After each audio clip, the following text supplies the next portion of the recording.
The wind came down from the mountains like something alive and mean, carrying the smell of pine resin and coming snow.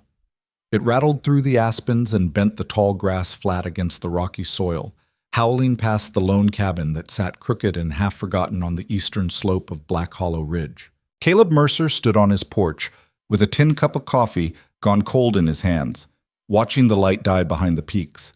He was 38 years old and looked 50.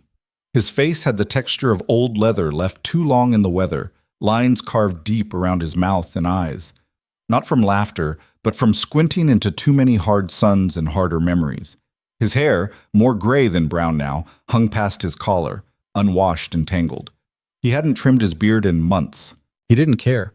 Out here, nobody saw him. Nobody knew his name. That was the entire point. The cabin itself was a sorry sight. Warped boards, a roof that leaked in 3 places, a door that hung slightly off-center on leather hinges he'd repaired himself with scrap and spite. Inside was barely warmer than outside. A cot, a wood stove, a table with 1 chair, shelves holding beans and hardtack, and not much else. No photographs. No letters. Nothing that connected him to the man he used to be. Caleb Mercer had been a lot of things once. Cavalry scout, tracker, the kind of soldier officers relied on when things went bad, and they needed someone who could read terrain like poetry and move through enemy country like smoke. He'd been good at it. Too good, maybe. That was before the massacre at Crow's Bend. He tried not to think about Crow's Bend. He failed most days. He tossed the coffee into the dirt and turned to go inside when he heard it, a sound that didn't belong. Not the wind, not an animal. Something crashing through the underbrush down the slope, moving fast and careless, breaking branches. Caleb set the cup down slow and stepped back inside just far enough to grab the rifle leaning beside the door. A Henry repeater, well-oiled, always loaded. Old habits. He waited. The sound grew louder, closer, someone running hard, stumbling, gasping for air. Then he saw movement through the trees, a dark shape lurching between the pines, silhouetted against the last red streak of sunset. Not a deer, not a bear, a person. Caleb raised the rifle to his shoulder and sighted down the barrel, finger resting light on the trigger. His heart didn't speed up. His hands didn't shake. That part of him still worked fine. It was the part that gave a damn about people that had stopped functioning. The figure broke from the tree line and collapsed 20 feet from his porch, hitting the ground hard enough that he heard the impact. A woman, he realized. Dark hair tangled with leaves and burrs, dressed in travel-stained clothing that had once been fine. A split skirt meant for riding, a blouse torn at the shoulder. She tried to push herself up, failed, tried again. "Help!" Her voice was raw, barely a whisper. "Please." Caleb didn't move, didn't lower the rifle. She lifted her head, and even in the dying light he could see blood on her face, a gash across her temple still weeping red. Her eyes found him standing there on the porch with the gun, and something passed across her face. Not quite hope, not quite fear, more like recognition that she'd gambled everything on this moment and the cards were still in the air. "They're coming," she said. "They'll kill me. They'll kill you too if you're here when they arrive." "Then you'd best keep moving." His voice came out rusty from disuse. He hadn't spoken to another human being in 3 weeks. "I can't."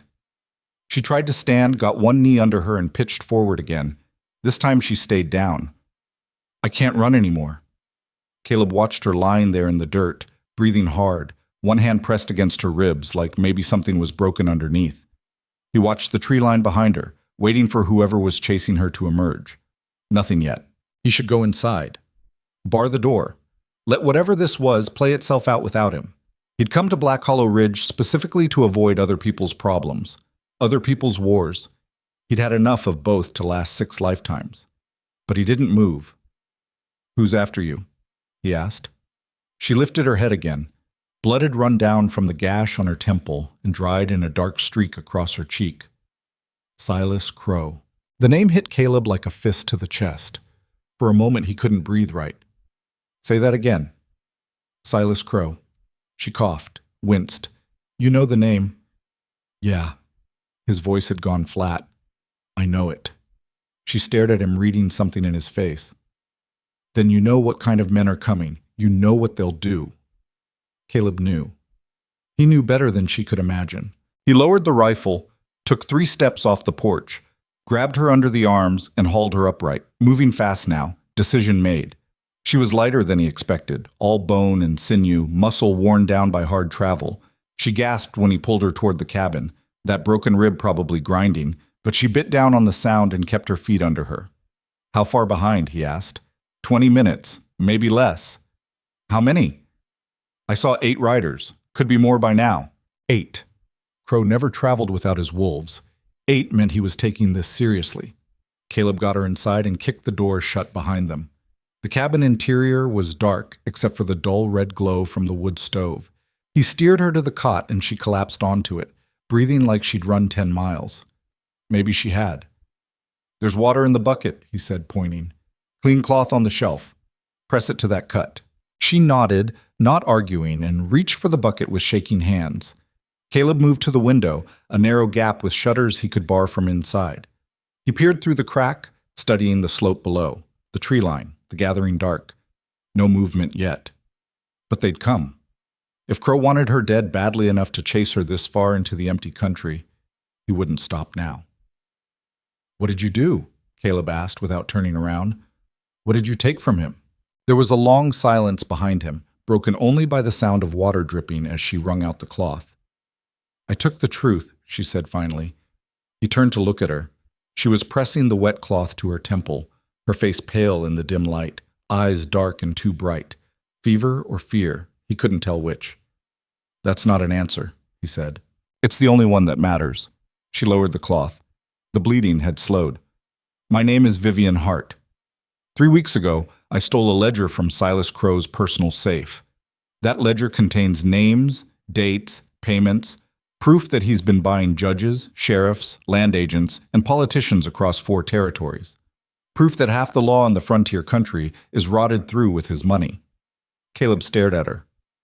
"You stole from Silas Crow?" "Yes." "From his personal safe?" "Yes." "Are you out of your mind?" A smile flickered across her face, bitter and sharp. "Probably. But I had my reasons." "Reasons don't mean much when you're dead." "I'm not dead yet." She straightened up on the cot, and he saw the steel in her spine, the stubborn set of her jaw. This wasn't some terrified victim waiting to be saved. This was someone who'd made a choice and was willing to see it through, consequences be damned. He recognized that look. He'd seen it in the mirror once, a long time ago. "Why?" he asked. "Why risk everything for a ledger?" Her expression changed, hardened. "Because Silas Crow murdered my family. Because he bought the law that let him get away with it. Because every day he lives free, more people die, more families get destroyed, and nobody does a damn thing to stop him." The words came out flat, factual, like she'd repeated them to herself so many times they'd lost their emotional edges. But underneath, Caleb heard the rage. The grief. The kind of pain that didn't fade, just got buried deeper. He understood that too. "Where's the ledger now?" he asked. She reached inside her blouse and pulled out a leather-bound book, maybe 8 inches by 10, pages swollen with ink and wear. She held it up like a weapon. "Right here." Caleb crossed the cabin and took it from her hands. The leather was expensive, well-made, embossed with initials he didn't recognize. He opened it to a random page and saw columns of figures, names, locations. Mayor Jennings, Santa Espera, $500 monthly. Sheriff Webb, Copper Falls, $300 monthly plus land considerations. Judge Harrison, Territorial Circuit, $1,000 quarterly plus protection arrangements. Page after page of corruption laid out in neat, methodical handwriting. "Jesus," he breathed. "Every name in that book is someone Crow owns," Vivian said. "Someone who looks the other way when his men burn homesteads or murder witnesses. Someone who makes sure nobody asks questions when entire families disappear." Caleb closed the ledger. His hands had started shaking, not from fear, but from anger so old and deep he'd almost forgotten what it felt like. "This is enough to hang him," he said quietly. "Enough to hang half the territorial government. If it reaches the right people. If anyone's brave enough to use it." She met his eyes. "I was taking it to the federal marshal in Santa Espera, but Crow's men caught up to me outside Silver Fork. I've been running for 3 days." "On foot?" "They shot my horse yesterday." Caleb handed the ledger back to her and walked to the window again. Still no movement outside. but the light was almost gone now. Another few minutes and they'd be operating in full dark. That gave Crow's men an advantage. They knew this country, and they had numbers. But Caleb knew something they didn't. He knew this ridge, every rock, every tree, every hidden fold in the land. He'd spent 2 years walking it, hunting it, learning it the way he'd once learned enemy territory during the war. And he knew how to make a single building into a fortress if he had to. He also knew he'd promised himself he was done with this. Done with fighting. Done with trying to fix things that couldn't be fixed. He'd failed at Crow's Bend, failed the people who'd trusted him, and he'd spent every day since trying to forget. But here was Vivian Hart with her stolen ledger and her murdered family, and here was Silas Crow's name rising up out of his past like a ghost he couldn't shake. Some things, it seemed, wouldn't stay buried. "There's a tunnel," he said, not turning around. "Under the cabin. Dug it myself. Exits 100 yards down slope in a stand of scrub oak. We could make it out before they get here, lose them in the high country." "And then what?" Vivian's voice was quiet. "They'll track us. They'll keep coming, and if they don't find us, they'll burn the next homestead, kill the next family who gives me shelter. That's what they do. That's what they've always done." Caleb's jaw tightened. "So what are you suggesting?" "I'm suggesting we make them regret coming here." He turned to stare at her. She was standing now, swaying slightly but upright, one hand still pressed to her ribs. Her face was set in hard lines, no trace of doubt or fear. "You want to fight," he said. "I want to make a stand." She took a step forward. "I'm tired of running, tired of watching Crow destroy everything good while men with guns and badges protect him. If tonight's the night it ends, then let it end here. Let it end with us taking some of them down with us." "That's suicide." "Maybe." She shrugged. "But at least it'll be on our terms." Caleb studied her for a long moment, saw the determination in her eyes, the set of her shoulders. This wasn't bravado or hysteria. This was someone who'd thought it through and accepted the cost. He knew that look too. He'd worn it himself once. "I didn't ask for this," he said quietly. "I know." Her expression softened slightly. "I'm sorry, but you're what I've got. And if the stories I've heard about Caleb Mercer are true, they're not." He cut her off. "Whatever you heard, whoever told you, they were wrong." "Were they?" She tilted her head. "Because the way I heard it, Caleb Mercer was the kind of man who could track a ghost through stone, who could hold a position against 20 hostiles with nothing but a rifle and raw nerve. The kind of man who never left wounded behind and never backed down from a fight that needed fighting." "That man's dead," Caleb said flatly. "Died at Crow's Bend, along with everyone else." "I don't believe that." "Believe what you want. Won't change anything." Vivian crossed the cabin until she was standing right in front of him, close enough that he could see the cuts and bruises on her face, the exhaustion carved into every line of her body, close enough that he could see she was terrified and trying hard not to show it. "I'm not asking you to be a hero," she said. "I'm just asking you to help me survive the night. After that, I'll take the ledger and go.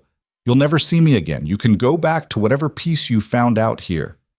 "There's no peace out here," he said. "That's why I came." She held his gaze. "Then help me fight. Just this once. Just tonight." Outside, the darkness was complete now. No moon, clouds rolling in to cover the stars. The wind had died down to an uneasy whisper through the pines. And then Caleb heard it, the sound he'd been waiting for. Hoofbeats. Distant but getting closer. Multiple horses moving at a steady pace, following the trail Vivian had left through the forest. Crow's men. He looked at Vivian, looked at the ledger she clutched against her chest, looked at the rifle in his own hands. Everything in him said to run. Disappear into the tunnel and the high country beyond. Let this play out without him. He'd earned his isolation, paid for it with blood and grief. He didn't owe this woman anything, didn't owe the frontier anything. But Silas Crow. That name changed things. Caleb had let Crow walk away once before. Let him slip through his fingers when he could have stopped him, could have ended him before he became the monster who now controlled half the territory. That failure had haunted him every bit as much as Crow's Bend, maybe more. "How good are you with a gun?" he asked. Vivian's expression shifted, surprise flickering across her face. "Good enough?" "That's not an answer. I grew up hunting with my father. I can shoot." Caleb nodded slowly. Walk to a trunk in the corner, and kicked it open. Inside were things he hadn't touched in 2 years. Ammunition boxes, powder, a shotgun with its barrel sawed short, a revolver in a worn holster, knives, and something wrapped in oilcloth that he pulled out carefully. "What is that?" Vivian asked. "Old military trick." He unwrapped it to reveal glass bottles stuffed with cloth wicks. "If they try to burn us out, we return the favor." He started loading weapons, moving with the automatic efficiency of someone who'd done this 1,000 times. Filled his pockets with cartridges, strapped the knife to his belt, checked the shotgun's action, loaded both barrels. "Bar the shutters," he told Vivian. "All of them. There's a latch on the inside. Slide it across and they won't open from outside, even if someone shoots the hinges off." She moved immediately, working her way around the cabin. Her hands shook slightly, but she got the job done. The hoofbeats were closer now, maybe 5 minutes away. Caleb grabbed the lantern from the table and blew it out, plunging them into darkness broken only by the faint glow from the stove. He opened the stove door and threw dirt on the coals, killing even that light. "Listen carefully," he said, his voice low. "They'll try to scare us first, threaten us. Crow likes to make people afraid before he kills them. Don't respond. Don't show them anything. Let them wonder what they're dealing with. And if they rush the door? They won't. Not at first. Too risky in the dark against an unknown position. They'll probe, test our defenses, try to find a weak spot. And when they find one? They won't," Caleb said grimly, "because we're not going to give them one." He positioned himself at the front window, rifle ready. Vivian took the shotgun and crouched by the side window, her breathing harsh and quick in the darkness. The hoofbeats stopped. Silence dropped over the ridge like a blanket. Caleb's heart hammered in his chest, adrenaline sharpening everything, every sound, every shadow, every molecule of air moving through the cabin. This feeling. He'd thought he'd left it behind, but here it was again, that strange clarity that came with combat. He'd missed it. He hated that he'd missed it. "Mercer!" The voice came from the darkness outside, loud and mocking. "Caleb Mercer, that really you hold up in there?" Caleb said nothing. Vivian glanced at him, questioning, but he shook his head. "Come on now, old friend," the voice continued. Caleb didn't recognize it, but the tone was pure Crow's men. Mean and cocky, used to people folding when they showed up. "We're not here for you, we're here for the woman. You send her out, we ride away, and you can go back to drinking yourself to death in peace." Still, Caleb stayed silent, sighting down the rifle barrel at the tree line where he thought the voice was coming from. The darkness was nearly absolute now, but his eyes were adjusting. He could make out shapes, movement. "You're making this harder than it needs to be." The voice had an edge now, frustration creeping in. "The woman stole something that doesn't belong to her. We're just here to get it back. This doesn't concern you." Beside him, Vivian made a small sound, half laugh, half sob. "Doesn't concern him," she whispered, as if people don't concern each other. "You're being awful quiet in there, Mercer." Another voice now, different location. They were spreading out, surrounding the cabin. "Maybe you're not as tough as the stories say. Maybe you're just another washed-up soldier drinking away his memories." Caleb's finger tightened on the trigger, but he forced himself to breathe, to wait. Not yet. Let them commit. Let them show themselves. "We know she's in there," a third voice to the left. "We followed her blood trail right to your door, so here's what's going to happen. You're going to send out the woman and the ledger, or we're going to burn that cabin down around your ears. Your choice." The wind picked up again, rattling the shutters. Caleb could smell rain coming, that peculiar metal scent that preceded a storm in the high country. Maybe that would help. Rain would make fire harder to use. Maybe. "Last chance, Mercer," the first voice again. "Show some sense. The woman means nothing to you. Why die for a stranger?" Caleb felt Vivian's eyes on him in the darkness, felt the weight of that question settling between them. Why die for a stranger? Because he'd already died once, at Crow's Bend, watching from a ridge while innocents burned because he'd made the wrong call.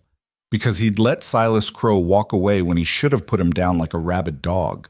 Because some debts didn't fade, and some ghost demanded payment. Because maybe, just maybe, this was his chance to be the man he used to be. Or the man he should have been. He raised his voice, projecting it through the shuttered window into the night. "Tell Crow I remember him." Silence. Then nervous laughter from multiple positions around the cabin. "That's supposed to scare us," the first voice called back. "No," Caleb said. "It's supposed to make you think about what happens to men who corner someone with nothing left to lose." Another pause, longer this time. "You're making a mistake." "Probably," Caleb agreed, "but it's my mistake to make." Then came the sound he'd been expecting. Glass breaking, something heavy thudding against the cabin wall. Through the crack in the shutters, Caleb saw flame blossom in the darkness, spreading across the dry wood of the cabin's exterior. They'd thrown a torch. "Here we go," he muttered, and opened fire. The rifle kicked against his shoulder as he squeezed off 3 shots in rapid succession, aiming for muzzle flashes and shadows. Someone screamed. Someone else cursed. Return fire erupted from 6 different positions, bullets punching through the cabin walls, splinters exploding into the air. Vivian fired the shotgun, the boom deafening in the enclosed space.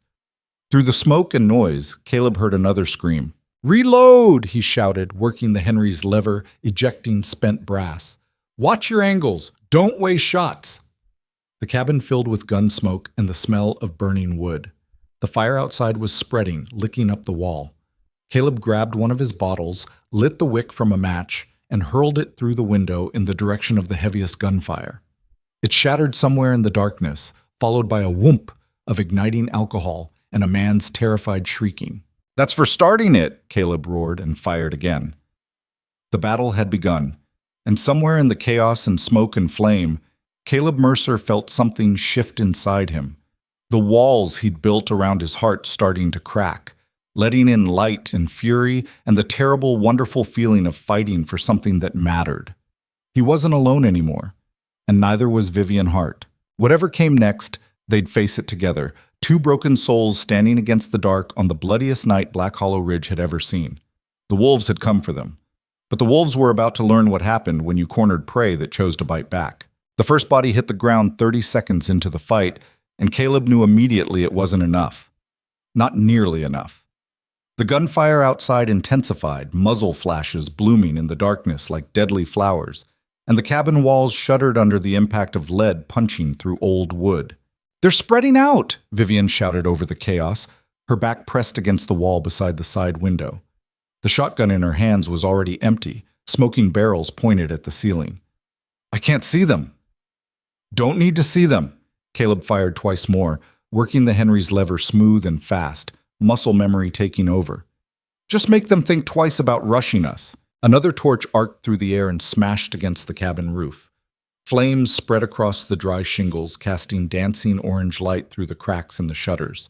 The heat was building inside, smoke beginning to curl down from the ceiling. They had minutes, maybe less, before the whole structure turned into an oven. Caleb grabbed the water bucket and threw its contents at the wall where the first fire was spreading. It helped, but not much. The flames hissed and retreated, then came back angrier, feeding on decades of bone-dry timber. "How many did we get?" Vivian was reloading the shotgun with shaking hands, fumbling the shells, dropping one. She cursed and bent to pick it up. 2 down, maybe 3 wounded. Caleb risked a glance through the shutter gap. He could see shapes moving in the tree line, more cautious now, using cover. But they're regrouping. They know we can't hold out forever. So what do we do? Good question. Caleb's mind raced through options, discarding each one as fast as it formed. They couldn't run. The tunnel was their ace, but using it meant abandoning the high ground and fleeing into open country where 8 mounted men could run them down in minutes. They couldn't surrender. Crow's men didn't take prisoners, just scalps and stories. And they couldn't hold the cabin much longer, not with it burning around them, which left exactly one option. "We make them afraid," Caleb said. He grabbed 2 more bottles, lit both wicks. "We make them think the cost is too high." They're already afraid, didn't stop them. Not afraid enough. He hurled both bottles through different windows, one after the other, and the night outside exploded into fire. Men screamed, horses shrieked and bolted.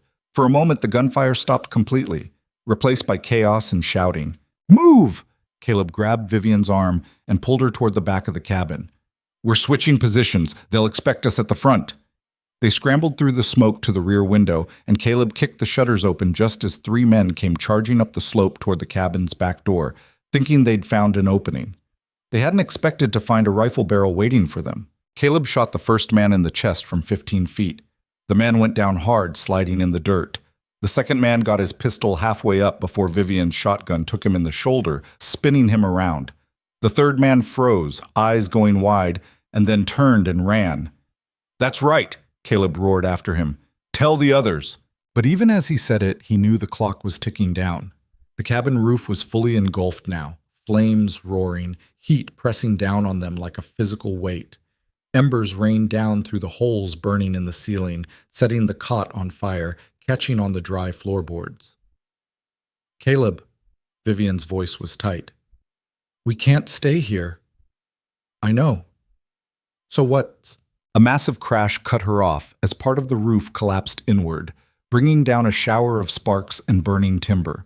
They both threw their arms up, backing away from the inferno spreading across the cabin floor. The heat was unbearable now, the smoke so thick Caleb could barely see 3 feet in front of his face. "The tunnel!" he shouted, grabbing her arm again. "Now!" They stumbled toward the corner where he'd dug the escape route 2 years ago, insurance against a day he'd hoped would never come. A heavy trunk sat over the entrance, and Caleb shoved it aside with strength born of pure desperation. Underneath was a wooden trapdoor. He hauled it open. Cool air rushed up from below, blessed relief from the furnace the cabin had become. "Go!" He pushed Vivian toward the hole. "Straight back, follow the tunnel. It exits in the oak scrub 100 yards downslope." "What about you? Right behind you. Move!" She dropped into the darkness, and Caleb heard her boots hit the tunnel floor below. He grabbed what he could, the rifle, a sack of ammunition, his revolver, and was about to follow when he heard a voice from outside, cutting through the roar of flames. "Burn, you son of a bitch! Let's see how tough you are when you're cooking alive." Laughter. Multiple voices, emboldened by the fire, thinking they'd won. Caleb paused at the edge of the tunnel entrance. Something hot and ugly twisted in his chest. Rage, pride, the same stupid instinct that had gotten him into trouble his whole life. The need to make a point, to make them pay. He could hear Vivian calling from below, urgent and frightened. "Caleb, come on!" But instead of dropping into the tunnel, he grabbed the last 2 bottles from the trunk, lit them both, and ran toward the front window. The cabin was an inferno around him, flames everywhere, the heat so intense his skin felt like it was crisping. He could barely breathe. Didn't matter. He burst through the front door in a shower of sparks and burning wood, and for one frozen moment he stood there on the porch, silhouetted against the fire, a figure out of a nightmare. He saw their faces in the firelight. 8 men, maybe 7 now, scattered around the clearing, caught completely off guard by the sight of someone walking out of hell itself.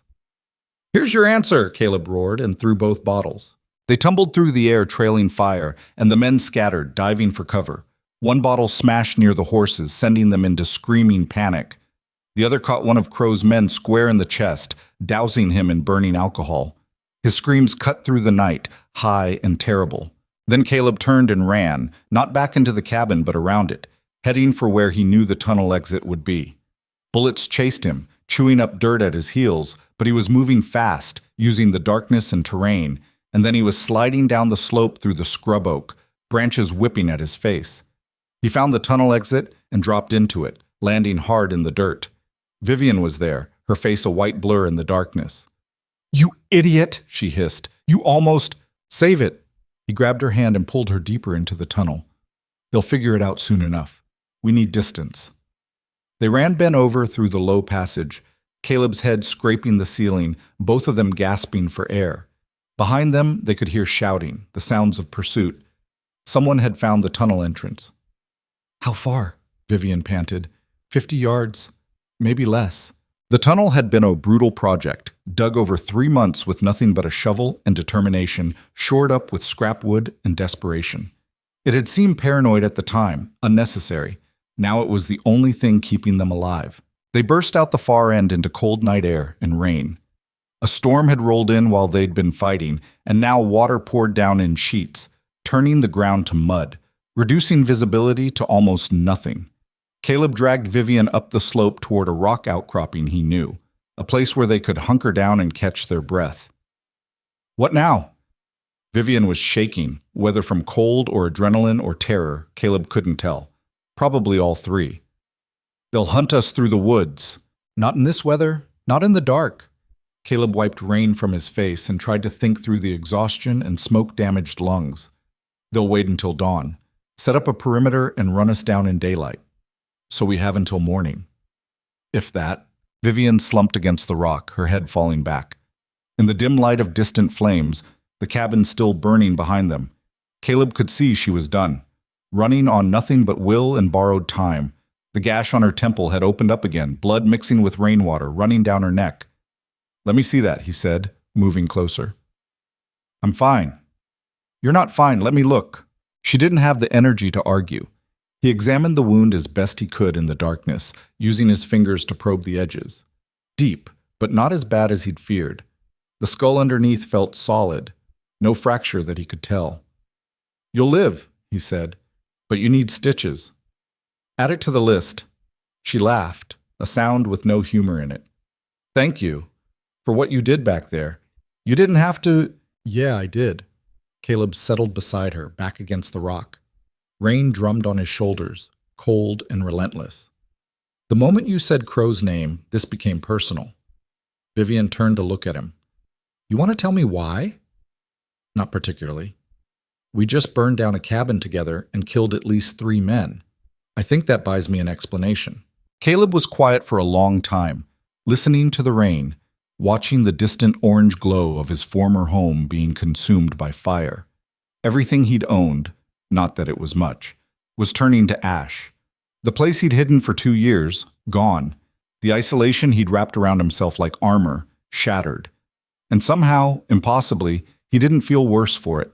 "I knew Silas Crow during the border wars," he said finally. "Different man back then. Or maybe the same man, just wearing a different face. He was a lieutenant in a militia unit operating out of Fort Gibson. I was attached to them as a scout." "What happened?" "What always happens? Territory disputes, settlers pushing into land that wasn't theirs, local tribes pushing back, the usual ugly mess." Caleb pulled his coat tighter against the rain, though it didn't help much. Crow was good at violence. Too good. He enjoyed it in a way that made even other soldiers uncomfortable. But the brass liked results, and Crow got results. So they looked the other way. Until they couldn't anymore. Caleb's voice went flat. There was a village called Crow's Bend. Mixed population, Cherokee families, some white settlers, everyone just trying to survive. Crow got it in his head that they were harboring hostiles. No evidence, no witnesses, just his word. Vivian didn't say anything. She didn't need to. "I was supposed to scout it," Caleb continued, "report back on what I found. I spent 2 days watching that village. Saw nothing but farmers and families, kids playing in the creek, old women hanging laundry, so I went back and told Crow there was nothing there. No hostiles, no threat." "He didn't believe you." "He didn't care." The words tasted like ash. "He took 50 men and burned it anyway. Killed everyone. Men, women, children, livestock, everything. When the smoke cleared, there was nothing left but bodies and ruins." The rain picked up, harder now, hammering down with a violence that matched the storm in Caleb's chest.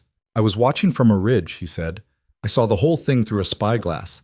Saw Crow walk between the bodies smiling, actually smiling, and I did nothing. Told myself I was just a scout, not a soldier, not my responsibility.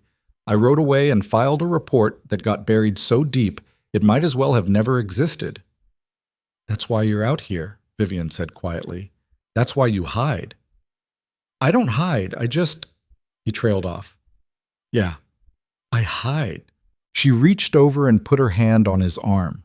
Her fingers were cold and muddy, and he could feel them trembling.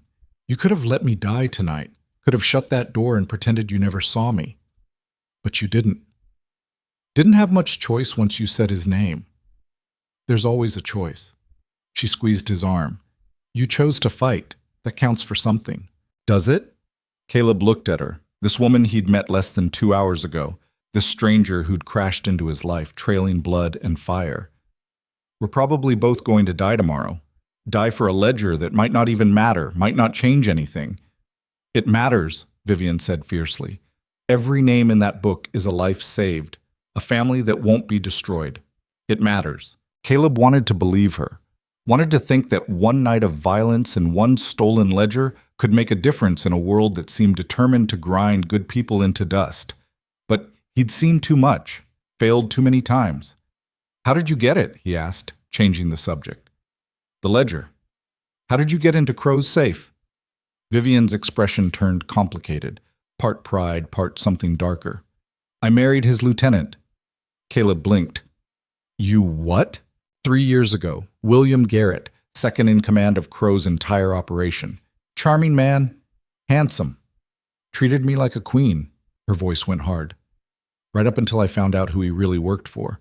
Found out that the man I'd married was the same man who'd helped murder my family 5 years earlier. Sweet mercy, Caleb breathed. I stayed married to him for 2 more years. Vivian stared out into the rain, her eyes distant. Played the dutiful wife. Smiled at his friends. Entertained his business associates. And the whole time, I was learning everything I could about Crow's operation. Every name, every deal, every dirty secret. That's why you knew about the ledger. William kept a copy in our house. For insurance, he said, in case Crow ever turned on him. She laughed bitterly. I spent 6 months learning to pick locks, practiced on every door in the house when he was away, finally got into his office, found the ledger, and copied every page by hand over 3 weeks. And then what? Then William came home drunk one night and told me the truth. Told me everything, bragged about it. Her voice cracked. About how they'd burned my father's farm, how they'd made sure the law looked the other way. How easy it had been. Caleb felt something cold settle in his stomach. What did you do? I poisoned his breakfast, Vivian said calmly. Arsenic in his eggs. Then I took the original ledger from Crow's office in Santa Espera, walked right in during a party, picked the lock on his safe, and walked out with it in my handbag. Nobody questioned the lieutenant's wife. Nobody even looked at me. And when they found your husband? By then I was 50 miles away with a good horse and a week's head start. She met his eyes. I'm not sorry. Don't expect me to be. I'm not asking you to be sorry. Caleb studied her face, the hard lines, the stubborn jaw, the eyes that had seen too much and refused to look away. But you have to know this doesn't end well. Even if we get the ledger to Santa Espera, even if someone actually uses it, Crow has money and guns and friends in every corner of the territory. They'll come after you. They'll never stop. I know, Vivian said, but at least I'll have fought back. At least I'll have tried to make it right. They sat in silence after that, listening to the rain and watching the fire slowly die in the distance. Caleb's cabin, his sanctuary, his hiding place, all of it reduced to wet ash and memory. Part of him wanted to mourn it, but mostly he just felt tired. Tired of running, tired of pretending the past didn't matter, tired of being alone with nothing but ghosts and regrets. We should move before first light, he said eventually. Head west into the high country. There are mining camps up there, rough men who don't ask questions. We can resupply, maybe steal some horses. And then? Then we run like hell for Santa Espera and hope we make it before Crow's men catch up. Vivian nodded slowly. It's a bad plan. You have a better one? No, she smiled slightly. But at least it's a plan. They rested for another hour, taking turns keeping watch while the other dozed fitfully against the rock. The rain never stopped, soaking through their clothes, turning everything to mud and misery. But it also covered their tracks and kept Crow's men huddled around whatever fires they could keep lit. Small mercies. When the sky began to lighten in the east, not sunrise yet, but the deep blue that preceded it, Caleb shook Vivian awake. Time to move. She groaned but got to her feet, swaying slightly. The exhaustion was written in every line of her body, but she didn't complain. Just checked the shotgun, made sure the ledger was secure inside her blouse, and looked at him expectantly. Ready? As I'll ever be. They moved through the pre-dawn darkness like ghosts, staying low, using every bit of cover. Caleb led the way, reading the terrain from memory and instinct, avoiding the obvious paths, the easy routes. Twice they heard voices in the distance, Crow's men searching, calling to each other. Once they saw torchlight through the trees and had to freeze, barely breathing, while 2 riders passed within 30 feet of their position. But they made it. 2 miles of hard travel through rough country, and they reached the old mining road that wound up into the mountains. The rain had finally stopped, leaving everything dripping and cold. Dawn was coming fast now, the sky turning from deep blue to gray to pale gold. There, Caleb pointed ahead to where smoke rose from a narrow valley. Gopher Creek Camp. Miners and prospectors mostly. Law doesn't come up this far, which means Crow's badges won't help him. Will they help us? For the right price, they'll look the other way while we steal horses. That's about as much help as we can expect. They picked their way down into the valley, following the road as it became more defined. Wheel ruts and horse prints pressed into the mud. The mining camp was exactly what Caleb remembered. A ragged collection of tents and rough-built shacks clustered around a stream that ran coffee brown with runoff. Men were already moving around despite the early hour, heading toward the diggings with picks and pans and that hollow-eyed determination that came from spending months chasing a dream that would probably never pan out. Nobody paid them much attention as they entered the camp. Strangers were common here, and people had learned not to ask too many questions. Caleb led Vivian to a tent near the edge of camp that served as a trading post and general store. Inside, a wizened old man sat behind a plank counter, smoking a pipe that smelled like burning rope. He looked up as they entered, his eyes taking in their muddy clothes, their weapons, the exhaustion carved into their faces. "Help you?" His voice was sandpaper rough. "Need supplies," Caleb said. "Food, ammunition, a couple of horses if you've got them." "Got horses. Not many, though. Demand's high." The old man sucked on his pipe. "Cost you. How much?" "Depends. You pay in gold or trouble?" Caleb pulled out a leather pouch from inside his coat, the last of his army pay, hoarded for emergencies. He dumped it on the counter. 3 gold coins rolled out, glinting in the lamplight. The old man's eyebrows went up. "That'll do? But I'm going to ask once, and I want a straight answer. You two running from something?" "Yes," Caleb said. "Law or outlaws?" "Outlaws." "Good." The old man stood up, joints creaking. "Don't care what you done, don't want to know. But if them outlaws show up here asking questions, I'm going to tell them which way you went. That clear?" "Crystal." "Fine then, horses are out back. Take the bay and the roan. They're the strongest. I'll pack you up some food and ammunition. You got 10 minutes before I forget you were ever here." They took 8, loaded up 2 horses with supplies, filled canteens, stuffed their pockets with hardtack and dried meat. Caleb grabbed extra cartridges for the rifle, and Vivian took shells for the shotgun. They moved fast and silent, knowing every second counted.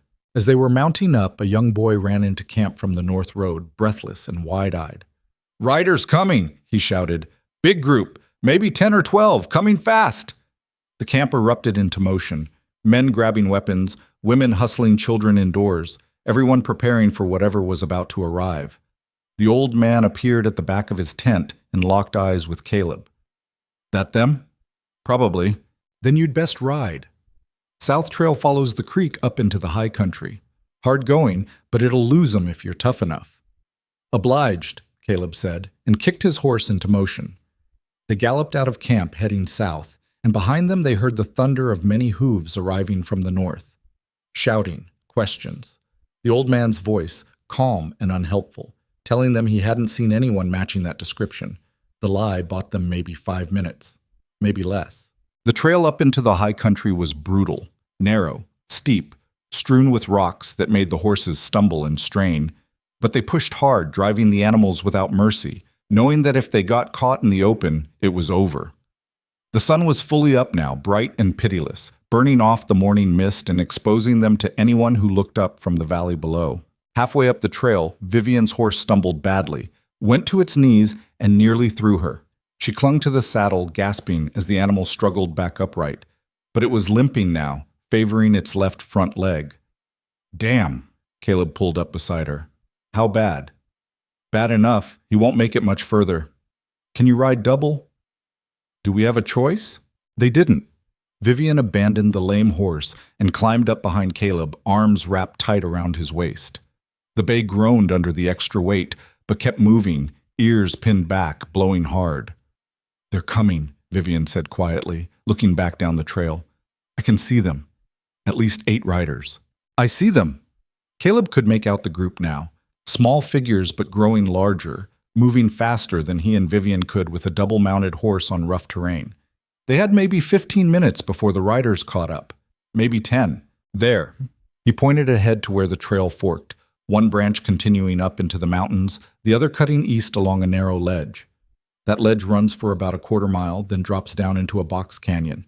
If we can make it there before they see which way we went— That's a dead end, Vivian interrupted.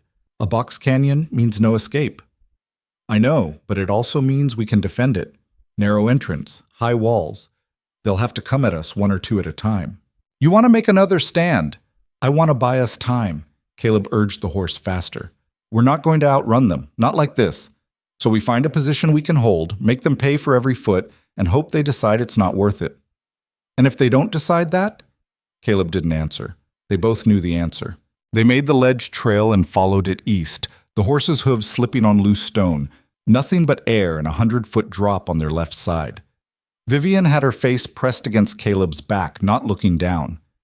Smart woman. The box canyon entrance appeared ahead, a narrow gap between two towering rock walls, maybe 15 feet wide.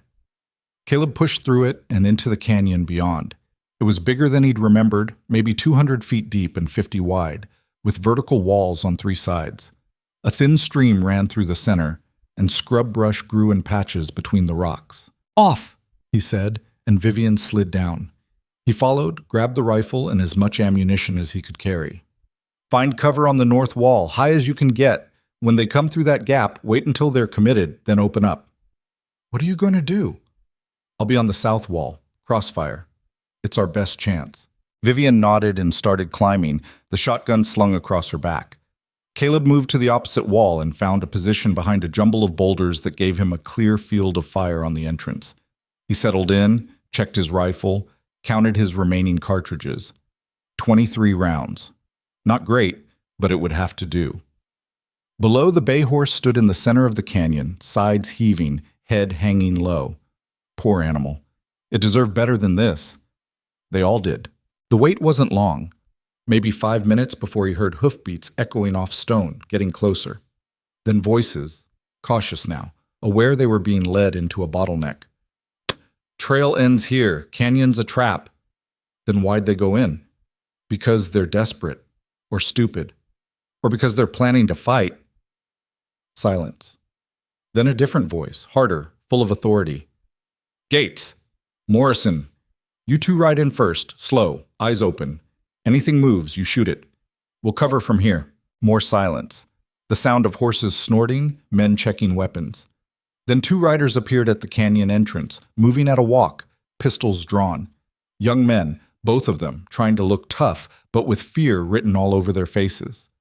Caleb let them get 30 feet inside the canyon. Then he shot the first one out of his saddle. The crack of the rifle echoed off the stone walls like thunder. The young man, Gates or Morrison, Caleb didn't know which, slumped forward and slid off his horse. The animal bolted. The second rider spun his horse around, trying to retreat, and Vivian's shotgun boomed from across the canyon. She missed him but hit his horse, and the animal went down screaming, throwing its rider hard into the rocks. Gunfire erupted from the canyon entrance, bullets ricocheting off stone, whining through the air. Caleb ducked behind his boulder and reloaded, working the lever smooth and fast. Return fire was pouring in now, kicking up dust and rock chips, but they were shooting blind, not knowing exactly where their targets were. That's 2, Caleb shouted across to Vivian. How many you count at the entrance? 6, maybe 7. So they'd left some men back at the mining camp. Smart. Or maybe some had been wounded last night. Either way, the odds were still bad, but not impossible.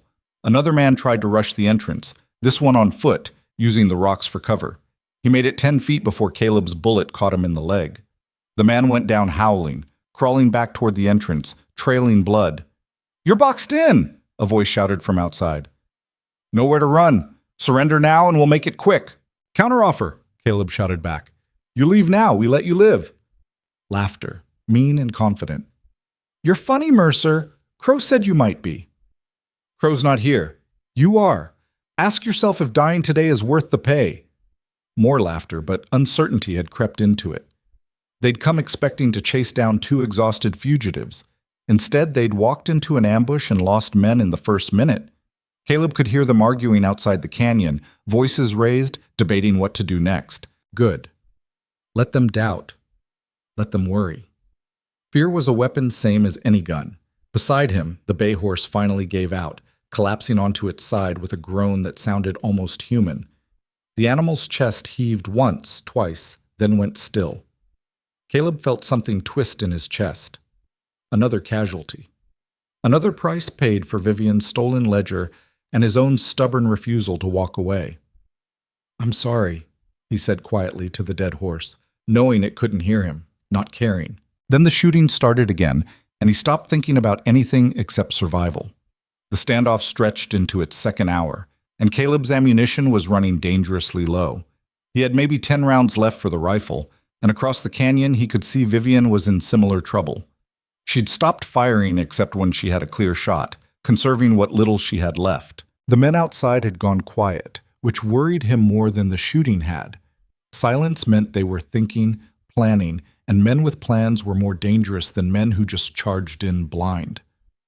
"Mercer!" The voice came from outside the canyon entrance, different from before. Older, rougher. "I want to talk." "So talk. Face to face. No guns." Caleb laughed, a harsh sound that echoed off the stone walls. "You think I'm stupid? I think you're smart enough to know this ends one way. You're trapped. We got time. We got ammunition. We got food and water. What have you got?" Caleb didn't answer. The man had a point, much as he hated to admit it. They couldn't leave the canyon without getting shot. They couldn't hold out forever with dwindling ammunition and no supplies. And rescue wasn't coming because nobody even knew they were here. "I'm coming in," the voice shouted. "Just me. No weapon. I want to make you an offer." "Don't trust him," Vivian called from across the canyon. "It's a trick." "Probably," Caleb agreed. But curiosity gnawed at him. An offer meant negotiation, and negotiation meant these men weren't as confident as they pretended to be. They'd lost people. They were tired. Maybe, just maybe, there was a way out of this that didn't end with everyone dead.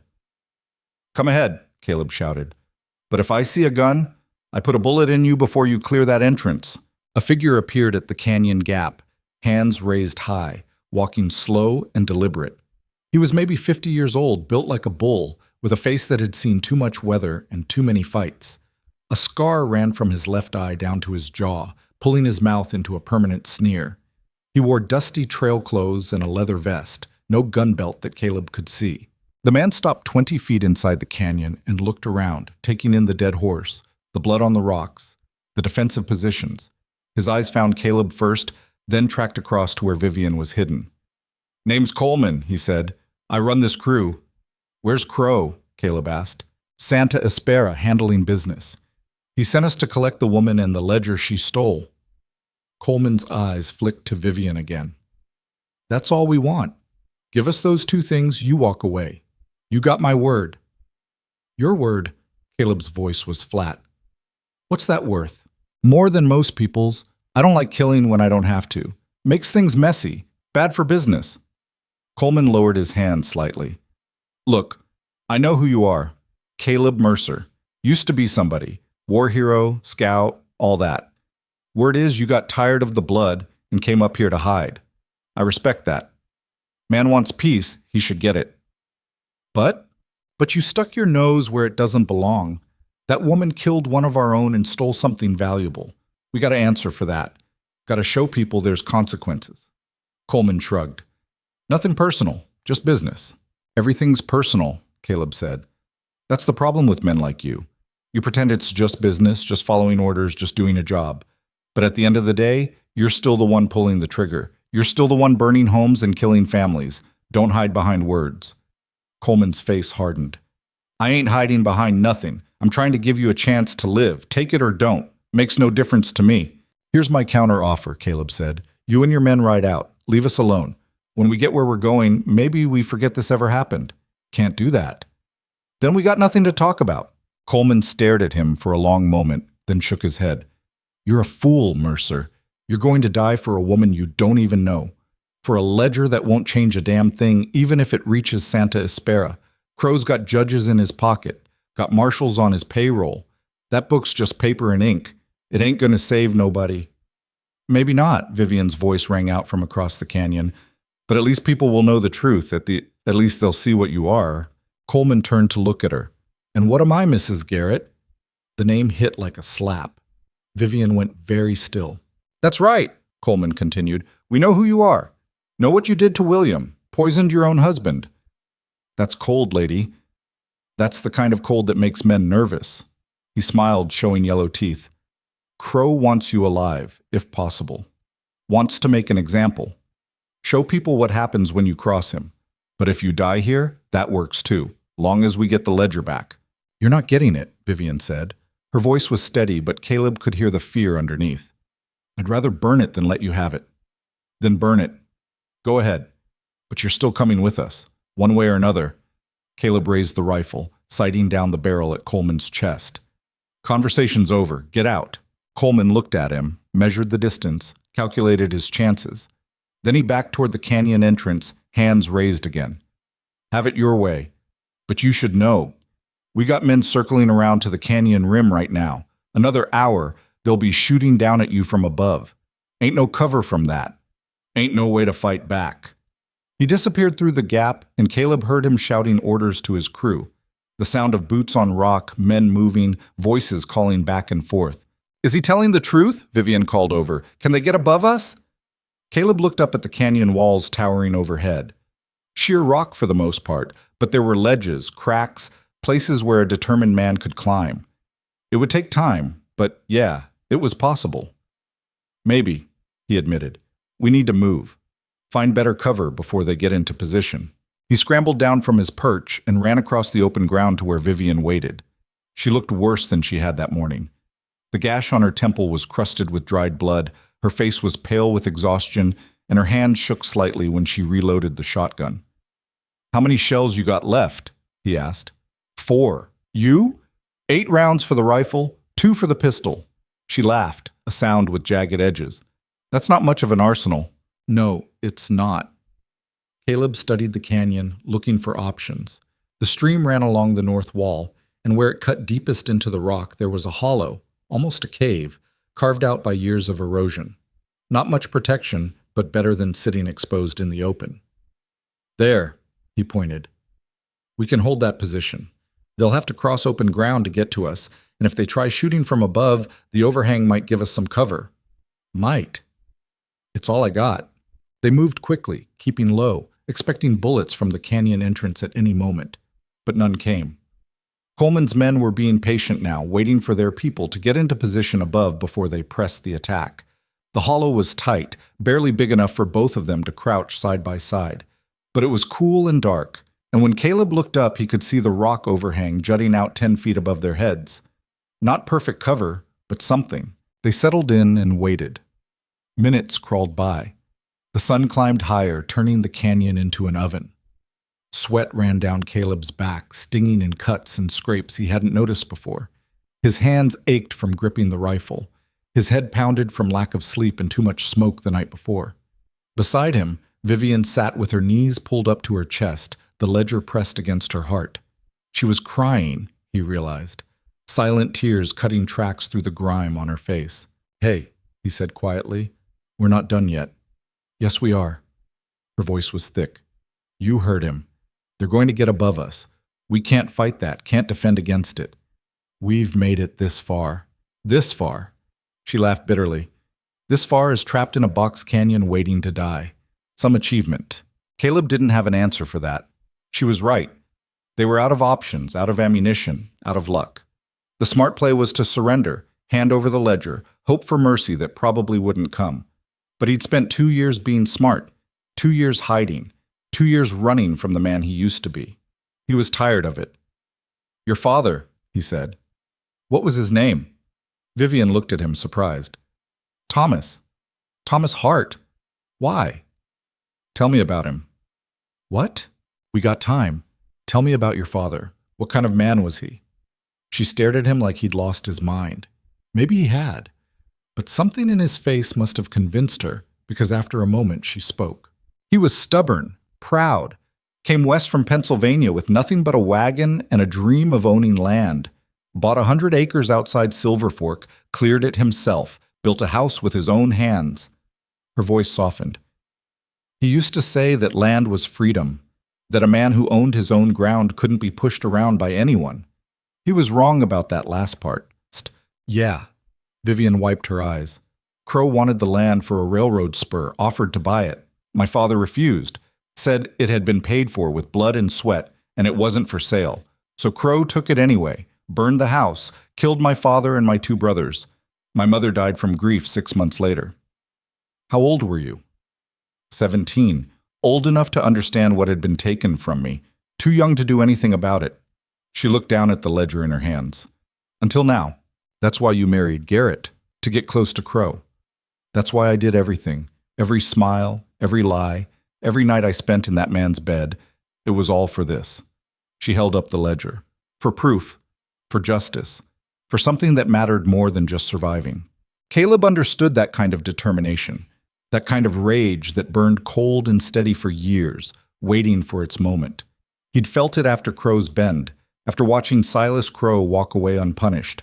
But where Vivian had channeled hers into action, Caleb had let his turn inward, poisoning him from the inside out. I'm sorry, he said, about your family, about everything you lost. Don't be sorry. Help me finish it. She met his eyes. However this ends, make sure the ledger survives. Even if I don't, especially if I don't, promise me. Before Caleb could answer, a rifle cracked from somewhere above and to the right. The bullet slammed into the rock inches from Vivian's head, sending stone chips flying. She flinched back with a cry, and Caleb dragged her deeper into the hollow. They're up there, he said, scanning the canyon rim. Movement caught his eye. A man's silhouette against the bright sky, maybe 80 feet above them, levering another round into his rifle. Caleb fired first. The range was long and the angle was bad, but he saw the man jerk and stumble back from the edge. Hit or just scared, he couldn't tell. More shots came from the canyon entrance, keeping them pinned. The crossfire had begun. Men above? Men at the entrance, and only 2 defenders with almost no ammunition left. This is it, Vivian said. Not a question. A statement of fact. Yeah, Caleb agreed. This is it. She pulled the ledger from inside her blouse and looked at it for a long moment. Then she tore out a page, folded it carefully, and tucked it into Caleb's shirt pocket. What are you doing? He asked. Making sure, she said. That's a list of names, judges, mostly. If something happens to me, if you get out and I don't, give that to Marshal Hendricks in Santa Espera. He's one of the few clean lawmen left in the territory. He'll know what to do with it. Vivian, promise me. Her eyes were fierce. Promise me this meant something, that my father didn't die for nothing, that I didn't waste 3 years of my life for nothing. I promise, Caleb said. And meant it. She nodded, satisfied, and turned back to face the canyon entrance, shotgun raised. Then let's give them hell one more time. But before either of them could fire, a new sound cut through the gunfire. Hoofbeats, many of them, coming from somewhere beyond the canyon entrance. Shouts of surprise from Coleman's men. The shooting stopped abruptly, replaced by confusion and alarm. What's happening? Vivian asked. Caleb risked a look around the edge of the hollow. Through the canyon entrance, he could see dust rising, figures on horseback, the flash of gunfire. Coleman's men were turning to face a new threat, their attention pulled away from the canyon. Someone else just joined the fight, he said, not quite believing it. Who? I don't know. But they're not friendly to Crow's crew. The battle outside intensified. More shots, more shouting, the sound of horses screaming. Then a man stumbled backward through the canyon entrance, clutching his chest, blood spreading across his shirt. He took 3 steps and fell face first into the dirt. 2 riders charged through the gap behind him, their horses at full gallop. They wore range clothes and had rifles leveled, their faces hard with purpose. Behind them came more riders, at least 6 or 7, all armed, all shooting at Coleman's remaining men. The miners, Caleb realized. The prospectors from Gopher Creek Camp had come armed and angry. They followed us, Vivian breathed. They came to help. One of the lead riders wheeled his horse around and spotted them hiding in the hollow. He was young, maybe 25, with a scraggly beard and eyes that had seen their share of trouble. He raised his rifle, not threatening, just acknowledging. You 2 all right? He called. For now, Caleb shouted back. Who are you? Name's Jack Porter. That old man at the trading post. He's my grandfather. Said some outlaws came through asking about you, making threats. We don't take kindly to that sort of thing up here." He grinned, fierce and wild. "This is our country, not theirs." More miners poured through the canyon entrance, and what had been a siege turned into a rout. Coleman's men, caught between the canyon defenders and the armed miners, broke and ran. Caleb saw Coleman himself sprinting for his horse, abandoning his wounded, thinking only of escape. "Not this time," Caleb growled. He stepped out of the hollow, raised his rifle, and fired his last shot. Coleman went down hard, clutching his leg, howling. His men scattered into the rocks, and the miners gave chase, their blood up, months of pent-up frustration at outlaws and claim jumpers and crooked lawmen finding outlet in this moment. Caleb lowered the rifle, the barrel hot against his palm. His hands were shaking now, adrenaline draining away and leaving nothing but exhaustion. He'd fired his last round. If there'd been one more attacker, one more threat, he'd have had nothing left. Vivian emerged from the hollow, staring at the scene with something like wonder. "We're alive," she said, as if testing the words. "We're actually alive." "Looks that way." Jack Porter dismounted and walked over, his rifle still at the ready. "You're Caleb Mercer," he said. "Grandfather told us about you. Said you served in the border wars. Said you were a good man who deserved to be left alone. Your grandfather's got a generous memory." "Maybe." Jack looked past him to Vivian. "And you're the one they're hunting, the one with the stolen ledger." Vivian's hand went instinctively to her chest, covering the book hidden under her blouse. Her eyes narrowed with suspicion. Jack saw the gesture and raised his hands in a calming motion. "Easy. We're not here to take it from you. We're here because we're tired of men like Crow and his crew running roughshod over decent people. Tired of watching them buy off the law and get away with murder." He spat into the dirt. "My brother was killed by Crow's men 2 years ago. Claim dispute. They burned him alive in his own cabin when he wouldn't sell."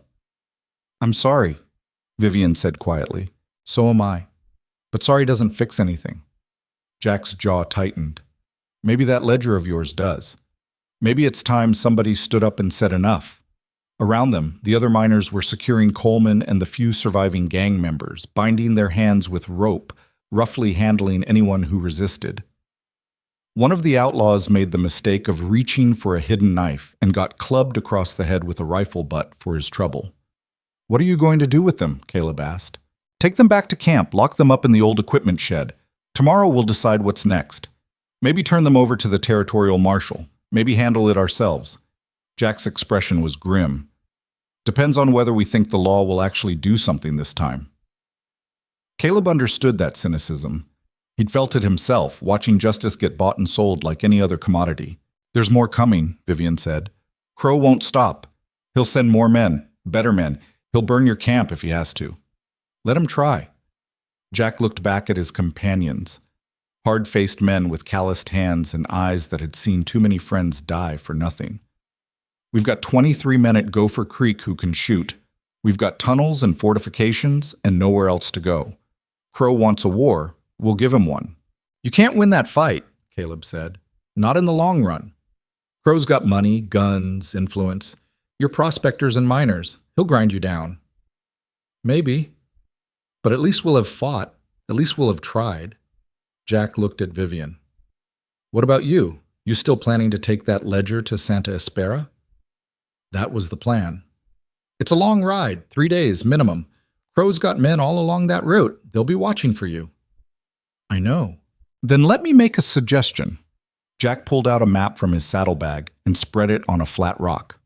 "There's another route, longer, rougher, but it bypasses all the main towns where Crow's got people. Goes through the high passes, down into the western valley, then cuts across to Santa Espera from the south. Most folks don't use it because the terrain's hell on horses and the weather's unpredictable." "But it's less guarded," Caleb said, studying the map. "Exactly. You'd have to travel light, move fast, deal with whatever nature throws at you, but you wouldn't have to fight through an army of hired guns." Caleb traced the route with his finger. 5 days of hard travel, minimum. Through country he'd never seen before, relying on a map and luck. But Jack was right. It avoided all the obvious choke points where Crow would have men waiting. "What do you think?" he asked Vivian. She was quiet for a moment, looking at the map. then at the canyon around them, then at Coleman lying in the dirt bleeding from his leg wound. Her expression was hard to read. Exhaustion mixed with determination, mixed with something else Caleb couldn't quite name. "I think I'm tired of running," she said finally. "But I'm even more tired of dying. If this route gets the ledger to Santa Espera, then that's what we do." Jack nodded and rolled up the map. "You can take 2 of our horses, good mountain stock, used to rough terrain. We'll give you supplies, food, ammunition, everything we can spare." "Why?" Caleb asked. "Why help us? You don't know us." "Don't owe us anything. Because you stood your ground when you didn't have to," Jack said simply. "Because you could have run, could have given up, could have handed over the woman and saved yourself. But you didn't. That kind of courage deserves support." He paused. "And because if that ledger really does have the power to hurt Crow, then helping you is helping all of us. Every miner, every prospector, every honest person trying to make a life out here." "No pressure," Vivian muttered, but she was smiling slightly. They spent the next hour preparing for the journey. The miners brought fresh horses, loaded them with supplies, showed Caleb and Vivian the best routes through the high country. Jack's grandfather, the old man from the trading post, arrived with the group's rear guard and insisted on giving them his own rifle, a beautiful Winchester that had been in his family for 20 years. "Take it," he said when Caleb tried to refuse. "I'm too old to use it proper anymore anyway. Might as well go to someone who'll put it to good use." "I can't." "You can, and you will. Now stop arguing with me, boy. I've got grandsons tougher than you." Caleb took the rifle, properly chastened, and checked the action. It was perfectly maintained, smooth as butter. Whoever had owned this weapon had loved it. "Thank you," he said, and meant it more than the old man would ever know. As they prepared to mount up, Coleman called out from where he lay propped against a rock, his leg bandaged but still bleeding. "You're fools, all of you. You think one ledger makes a difference? You think running to Santa Espera changes anything?" "Shut up," one of the miners said, and kicked dirt at him. But Coleman kept talking, his voice gaining strength. "Crow owns half that city. Judges, marshals, politicians, all of them. That ledger reaches the wrong hands. It disappears. And then you've got nothing except his wrath coming down on your heads. I said shut up." The miner raised his rifle threateningly. "He's right," Vivian said quietly. Everyone turned to stare at her. She met their gazes steadily. "He's right that Crow has influence in Santa Espera. Right that just getting there isn't enough. We need someone we can trust, someone who can't be bought or intimidated." "Marshal Hendricks," Caleb said, remembering the name she'd mentioned. "You said he was clean." "He is, but he's one a man. And Crow will know we're coming. He'll be ready." Vivian looked at the ledger in her hands, then at the assembled miners, then at Caleb. "Unless we do something he doesn't expect." "Like what?" Jack asked. "Like we make the ledger public before we even reach the city. Copy the names, spread them across the territory. Every town, every mining camp, every settlement. Make it so the information can't be contained or buried. Force people to see the truth, whether they want to or not." Silence fell over this group as they considered this. It was a bold idea, maybe even a crazy one. But Caleb could see the logic in it. A single ledger could be destroyed, stolen, discredited, but dozens of copies spread across hundreds of miles passed from hand to hand? That was harder to stop. "How?" he asked. "We don't have time. Don't have the resources." "We have the miners," Vivian said. "You said there are 23 men at Gopher Creek, and they travel, right? Move between camps, trade information, spread news?" "Yeah," Jack said slowly. "We do." "So give them the names. Let them carry the information to other camps. Let every prospector and miner and honest settler know who's been selling them out. By the time we reach Santa Espera, the whole territory will know. Crow won't be able to silence it." Jack looked at his grandfather. The old man stroked his beard, thinking, then nodded slowly. "It could work. Miners talk. We gossip worse than church ladies. Something like this, it'd spread like fire in dry grass. But we'd be targets," one of the other miners said. "Crow would come after us." "He's already coming after us," Jack pointed out. "Difference is, this time we'd be striking back. Hitting him where it hurts. His reputation. His power." The miners looked at each other, having a silent conversation that Caleb couldn't quite follow. He saw doubt on some faces, determination on others, fear and anger and hope all mixed together. Finally, Jack turned back to Vivian. "Give me the ledger. I'll have 3 men copy the names tonight. By morning, we'll have a dozen copies ready to spread across the camps." Vivian hesitated, clutching the book to her chest. This ledger had been her whole purpose for 3 years. The proof she'd risked everything to obtain.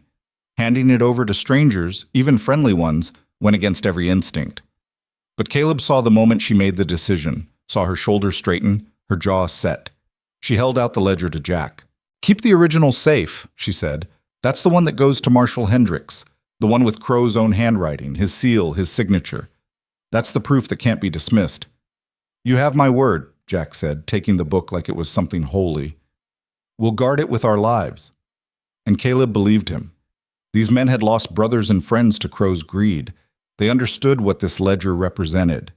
They'd protect it. "We should leave now," Caleb said, looking at the sun. It was past noon already, and they had a long ride ahead. "Get as far as we can before dark." Vivian nodded and moved to mount her horse, a sturdy roan with intelligent eyes and a calm disposition. Caleb took the bay, checking the saddle, the supplies, making sure everything was secure. Old habits from his scouting days, checking gear twice, never assuming something was ready until he'd verified it himself. "One more thing," Jack said, pulling Caleb aside. "That route I showed you? There's a way station about 2 days in. Old trading post, mostly abandoned. If you need shelter, supplies, anything. The owner's name is Sarah Blackwood. Tell her Jack Porter sent you. She'll help." "Obliged." "And Mercer?" Jack's expression turned serious. "Whatever happened at Crow's Bend, whatever you're running from, it doesn't define you. What you did here, standing with that woman, fighting for something that mattered, that defines you too. Maybe more." Caleb didn't know what to say to that. The words stuck in his throat, tangled with too many emotions he'd spent too long suppressing. "Just get her to Santa Espera alive," Jack continued. "Let her finish what she started. That's how you make peace with the past. Not by hiding from it, but by doing something better." "I'll try," Caleb managed. "That's all any of us can do." They mounted up and rode out of the canyon, leaving behind the miners and their prisoners and the blood soaked into the rocky ground. As they passed through the narrow entrance, Caleb looked back one last time. Jack Porter stood watching them go, his grandfather beside him, both men raising their hands in farewell. Caleb raised his own hand in response, a gesture of respect and gratitude. Then he turned forward and urged his horse into a steady trot, following Vivian as she led the way toward the high country and whatever waited beyond. The afternoon sun beat down on them as they climbed higher into the mountains, leaving the mining camps behind. The air grew thinner, colder. Patches of old snow appeared in the shadows between rocks. Eagles circled overhead, dark shapes against the bright sky. Neither of them spoke much at first, both lost in their own thoughts, processing everything that had happened in the past 24 hours. A cabin burned, men killed, a siege survived, an army of miners appearing like something out of a folk tale. It felt unreal, like a fever dream. But the ache in Caleb's muscles was real. The burns on his hands from throwing those fire bottles were real. The weight of the rifle across his saddle was real. And Vivian Hart, riding ahead of him with her stolen ledger finally in safer hands, she was real too. "You think it'll work?" she asked eventually, breaking the silence. "Spreading the names across the territory?" "Don't know," Caleb admitted. "But it's better than nothing. Better than hoping one corrupt marshal doesn't bury it." "Jack was right, you know, about you." She glanced back at him. "You didn't have to help me. Could have shut the door. Could have run when you had the chance, but you stayed." "Told you why. Crow and I have history." "It's more than that." Her eyes held his. "You're a better man than you think you are." "You don't know me well enough to say that. I know you've killed 3 men in the past day to keep me alive. I know you could have surrendered me to save yourself and didn't. I know you're riding into danger with almost no ammunition and no guarantee we'll make it." She smiled, tired but genuine. "That tells me plenty." Caleb looked away, uncomfortable with the praise. He'd done what needed doing, nothing more. The fact that he'd spent 2 years doing nothing didn't make this special. It just made him someone trying to balance the scales. But he didn't argue. They rode in silence for a while longer, following Jack's map, heading west into country that grew rougher and more wild with every mile. When the sun started dipping toward the mountains, painting everything in shades of gold and amber, they stopped to make camp in a hollow protected from the wind. Caleb built a small fire while Vivian tended the horses. They ate hardtack and dried beef, washing it down with water from a stream so cold it made their teeth ache. "Tell me about her," Vivian said as they sat by the fire. "Who?" "Whoever she was. The reason you carry that look in your eyes." Caleb poked at the fire with a stick, watching sparks spiral up into the darkening sky. There was no she, just bad decisions and worse outcomes. "Crow's Bend." He looked at her sharply. "I told you about that." "You told me what happened, not what it cost you." "It cost me everything," Caleb said flatly. "My career, my reputation, my ability to look at myself without feeling sick. Is that enough detail?" "No." Her voice was soft but insistent. "Because none of that explains why you exiled yourself. Why you gave up." "I didn't give up. I retreated." "That's the same thing." "Is it?" Caleb threw the stick into the fire. "You spent 3 years planning revenge. 3 years lying beside the man who helped murder your family. You want to tell me that wasn't its own kind of retreat? Its own kind of hiding?" Vivian flinched like he'd struck her. For a moment he thought she'd lash out, throw something at him, storm off into the darkness. Instead she laughed. A real laugh, surprised and rueful. "You're right," she said. "I was hiding. Hiding behind smiles and dinner parties and the role of dutiful wife. Hiding from the rage that would have consumed me if I'd let it out." She looked at him across the fire. "But eventually I stopped hiding. I acted. What about you? When do you stop?" "I stopped tonight," Caleb said quietly. "When I opened that door instead of barring it. When I chose to fight instead of run." He met her eyes. "I don't know if that's redemption or just another form of suicide. But it's something. It's movement. That's all we can ask for. Movement, progress. One foot in front of the other until we reach somewhere better." Vivian stretched out her hands toward the fire's warmth. "Santa Espera is 3 days away, 4 if the weather turns. What happens when we get there?" "We find Marshal Hendricks, give him the ledger, hope he's as honest as you think. And if he's not, then we improvise." Caleb checked the rifle, made sure it was within easy reach. Old paranoia, but it had kept him alive this long. "But we're committed now. For better or worse, we see this through." Vivian nodded, satisfied. She curled up in her bedroll, using her saddle as a pillow, and within minutes her breathing had evened out into sleep. The exhaustion of the past days finally catching up to her. Caleb stayed awake, watching the fire burn down to coals, listening to the night sounds of the high country. Somewhere distant, a wolf howled. Closer, an owl called from the pines. The horses shifted and stamped, nervous but not panicked. He thought about Jack Porter's words, about how standing your ground defined you, about how facing the past was the only way to make peace with it. Maybe that was true, or maybe it was just pretty words to comfort dying men. Either way, tomorrow they'd ride deeper into the mountains, further from safety, closer to Santa Espera and whatever waited there. Caleb added another log to the fire and settled in for a long night of watch. He'd sleep later. Right now, keeping Vivian Hart alive mattered more than rest. It was the first time in 2 years that protecting someone else had felt like purpose instead of burden. That had to count for something. The first snow came on the morning of their second day in the high country, fat, wet flakes that clung to their clothing and turned the trail into treacherous mud. Caleb pulled his coat tighter and watched Vivian ahead of him, hunched in her saddle against the cold, pushing forward with the same stubborn determination she'd shown since the moment she'd collapsed at his cabin door. That felt like a lifetime ago now, though it had been barely 3 days. "We need to find shelter," he called out over the wind that had picked up, carrying the snow sideways. "This is going to get worse before it gets better." Vivian turned in her saddle, her face pale with cold, the gash on her temple now an angry purple bruise. How much further to that way station Jack mentioned? Caleb pulled out the map, already damp from the snow, and studied it. Another 6 hours if the weather holds, maybe 8 in this. He looked at the sky, reading the clouds the way he'd learned during the war, heavy and dark, building on themselves, the kind that promised a real storm. "We won't make it before this turns bad." "So what do we do?" "Find cover, wait it out." He scanned the landscape around them. Rocky slopes, stands of pine bent under the wind, outcroppings that might offer protection. Nothing that looked like proper shelter. There should be something. This country always has caves, overhangs, something. They pushed on, leading the horses carefully over ground that grew more treacherous with every passing minute. The snow was coming harder now, reducing visibility to maybe 30 feet. Caleb kept one hand on his horse's reins and the other on the rifle, old instinct screaming at him that being blind and exposed in unknown territory was a good way to die. There!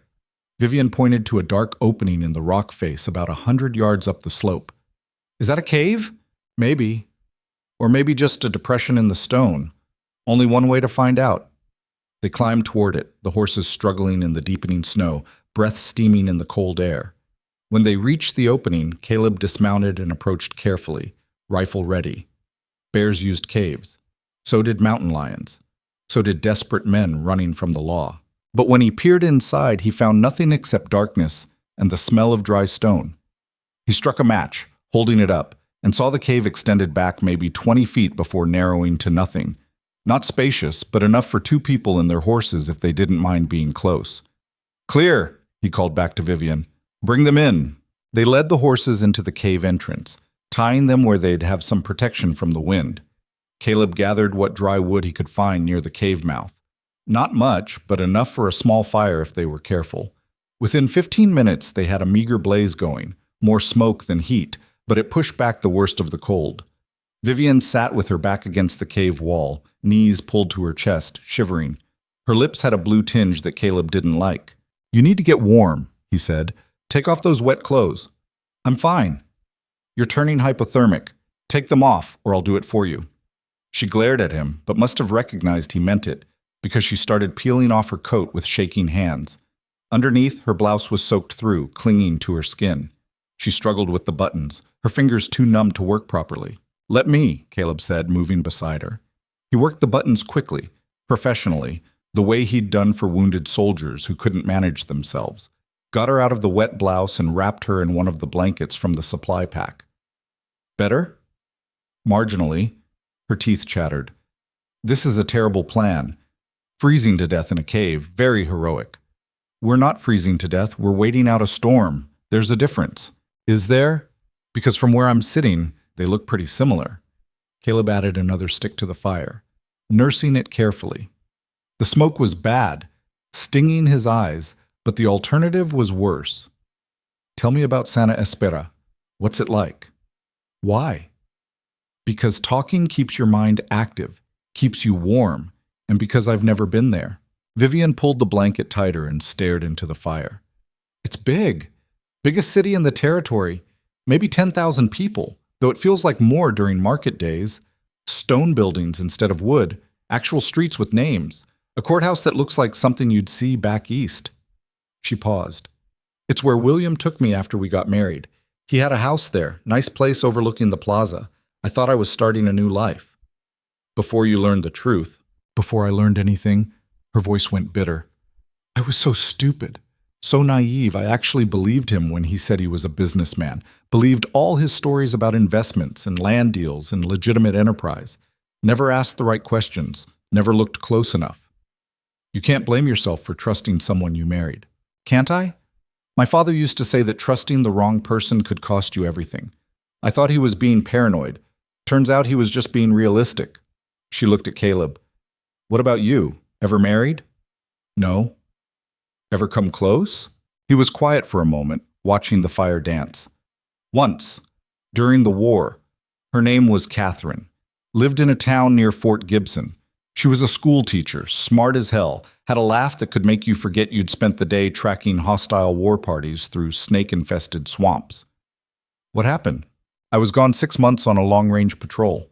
When I came back, she'd married the town banker. Can't say I blamed her. Regular hours, safe work, steady income. Better bet than a scout who might not come back from any given mission." "Did you love her?" "I thought I did, but maybe I just loved the idea of having something waiting for me, something normal and good and separate from the violence." Caleb poked at the fire. "After Crow's Bend, she wrote me a letter, said she'd heard what happened, said she was sorry things turned out the way they did. Very polite, very distant. Like I was someone she'd known in passing, not someone she'd once talked about building a life with." "People are afraid of failure," Vivian said quietly. They see it in someone else and they run, like it's contagious. Maybe it is. Then we're both infected. She smiled slightly. The poisoner and the coward. I'm not a coward. I didn't say you were. I said that's how you see yourself. Big difference.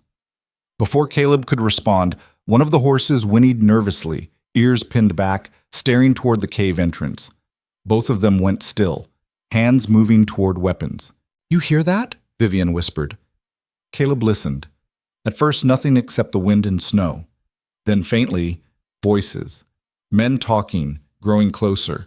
He grabbed the rifle and moved to the cave entrance, pressing himself against the stone wall where he could see out without being seen. Vivian joined him, the shotgun in her hands, moving more quietly than he'd expected for someone who'd been shivering minutes ago. Through the blowing snow, Caleb saw shapes approaching. 3 men on horseback, hunched against the weather, leading a 4th horse laden with supplies. They were following the same trail Caleb and Vivian had used, heading straight for the cave. Looking for shelter, Vivian breathed. Same as us. Or looking for us. Caleb watched them come closer, trying to make out details. Their clothes were range wear, practical and worn. No badges visible, but that didn't mean anything. Crow's men didn't advertise. The lead rider called out, his voice barely audible over the wind. Hello, the cave! We're coming in out of the weather. We're not looking for trouble. Caleb glanced at Vivian. She shook her head slightly, uncertainty in her eyes. They could hide deeper in the cave, let these men take shelter without knowing anyone else was there, but the horses would give them away, and being discovered hiding made them look guilty. Or they could show themselves, weapons ready, and hope these were just travelers caught in the same storm. Make a choice, Vivian whispered urgently. The men were maybe 50 feet away now. Caleb stepped forward into the cave opening, rifle leveled. That's far enough. State your business. The 3 men pulled up short, hands moving instinctively toward their weapons, before the lead rider raised his palm in a calming gesture. He was older, maybe 50, with gray in his beard and eyes that had seen their share of frontier winters. Easy, friend. Like I said, we're just looking for shelter. Didn't know this cave was occupied. He studied Caleb carefully. You look like a man who's had a rough few days. I look like a man who doesn't trust strangers in a snowstorm. Fair enough. The older man nodded to his companions. This is Danny and Cole. I'm Henry Briggs. We're hauling supplies up to the northern logging camps. Got caught in this storm, same as you looks like. Logging camps are 20 miles north of here, Caleb said. This trail doesn't go that way. Henry's expression didn't change, but something flickered in his eyes. Respect, maybe, or calculation. You know the country. I know enough to recognize when someone's story doesn't match their route. For a moment, nobody moved. Caleb kept the rifle steady, watching all 3 men, looking for tells. The one called Danny was young, nervous, his hand hovering near his pistol. Cole was silent and watchful, the kind of man who let others do the talking. Henry was the leader, calm and measured, thinking through options. All right, Henry said finally. Truth is, we're not hauling supplies to logging camps. We're running guns to a settlement that's been having trouble with claim jumpers, the kind of trouble the law won't help with. He paused. That honest enough for you? Depends. Who are these claim jumpers working for? Does it matter? It does if they're working for Silas Crow. The name hung in the cold air like a curse. All 3 men reacted. Danny's hand twitching toward his gun, Cole's jaw tightening, Henry's eyes narrowing. You know Crow? Henry asked carefully. I know him, and if you're running guns to fight his men, then we might not be enemies. Caleb lowered the rifle slightly. But I need to know which side you're on before I let you in this cave. The side that's tired of watching good people get ground into dust by men with more money and guns than morals, Henry said flatly. That clear enough? Behind Caleb, Vivian spoke up. How do we know you're telling the truth? Henry looked past Caleb to where Vivian stood in the shadows, and his eyes widened slightly. Well, I'll be damned. You're her, the one who stole Crow's ledger. How do you know that? Vivian's voice went hard, suspicious. Because word's spreading faster than wildfire across the territory. Every mining camp, every settlement, every 2-bit town. People are talking about a woman who poisoned her husband and stole proof of Crow's corruption. Some are calling you a murderer. Others are calling you a hero. Henry smiled slightly. Me? I'm reserving judgment. But I'll tell you this. The fact that Crow's men are tearing the country apart looking for you tells me that Ledger matters. And anything that scares Silas Crow is worth protecting. Caleb looked at Vivian, she met his eyes, and in that moment they had a silent conversation. Trust or don't trust. Let them in or send them away. Risk or safety. She nodded slightly. Caleb stepped back from the cave entrance. Get your horses inside before they freeze. But know this, if you're lying, if you're working for Crow, I'll put a bullet in each of you before you clear your holsters. Noted, Henry said, and urged his horse forward. The cave became crowded with 5 horses and 5 people. Everyone pressed close, the small fire barely making a dent in the cold. But the presence of other bodies helped, shared warmth in a hostile environment. Danny got a larger fire going with wood from their supply pack, and soon the cave was almost comfortable. They shared food, hardtack and jerky from both parties, coffee that Danny brewed in a dented pot over the flames. For a while, nobody spoke. Everyone focused on getting warm and dry. Finally, Henry broke the silence. You two heading to Santa Espera with that ledger? That was the plan, Caleb said. Might want to reconsider. Word is, Crow's called in every man on his payroll. Got the roads watched, the towns locked down. He's offering $1,000 for the woman, $2,000 if she's brought in alive with the ledger intact. That's a lot of money, Cole spoke for the first time, his voice surprisingly soft. It is, Henry agreed, but some things matter more than money, like not living under the boot of a man who thinks he owns the whole territory. You sound like you've got personal reasons, Vivian said. Everyone's got personal reasons when it comes to Crow. My brother owned a ranch near Silver Fork, good land, good water. Crow wanted it for a railroad route. When my brother refused to sell, 3 of his cattle turned up poisoned. Then his barn burned. Then his wife got run off the road by a wagon that didn't stop. Henry stared into the fire. She lived, but barely. Lost the baby she was carrying. My brother sold after that. Took whatever Crow offered and moved his family back east. Last I heard, he was working in a factory in Pennsylvania. I'm sorry, Vivian said. Don't be sorry. Be successful. Get that ledger to someone who'll use it. Make Crow pay for what he's done to all of us. Danny leaned forward, his young face eager in the firelight. Is it true? Does the ledger really have names of everyone Crow's bought? Judges and sheriffs and all? Every single one, Vivian confirmed. Years of corruption, all documented in Crow's own hand. Then why not just publish it? Put it in the newspapers? Because Crow owns most of the newspapers, Caleb said. Or at least he owns the people who decide what gets printed. We need someone with authority who can't be bought. Someone who can use the information to bring actual charges. Marshal Hendricks, Henry said. That's who you're going to see. You know him? I know of him. Reputation says he's honest, but he's also just one man in a city full of Crow's creatures. Getting to him won't be easy. Nothing about this has been easy, Vivian said.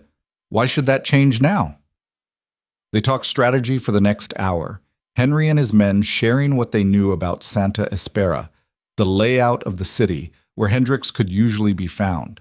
Caleb listened carefully, filing away every detail, building a mental map of what they'd face when they arrived. There's another option, Henry said eventually. My settlement, the one we're taking these guns to, it's called Pine Ridge. About 40 families, mostly ranchers and farmers. They're organizing resistance against Crow's claim jumpers. If you wanted, you could come with us. Add your testimony to theirs. Build a case that's bigger than just one ledger. How long would that take? Caleb asked. Weeks, maybe months.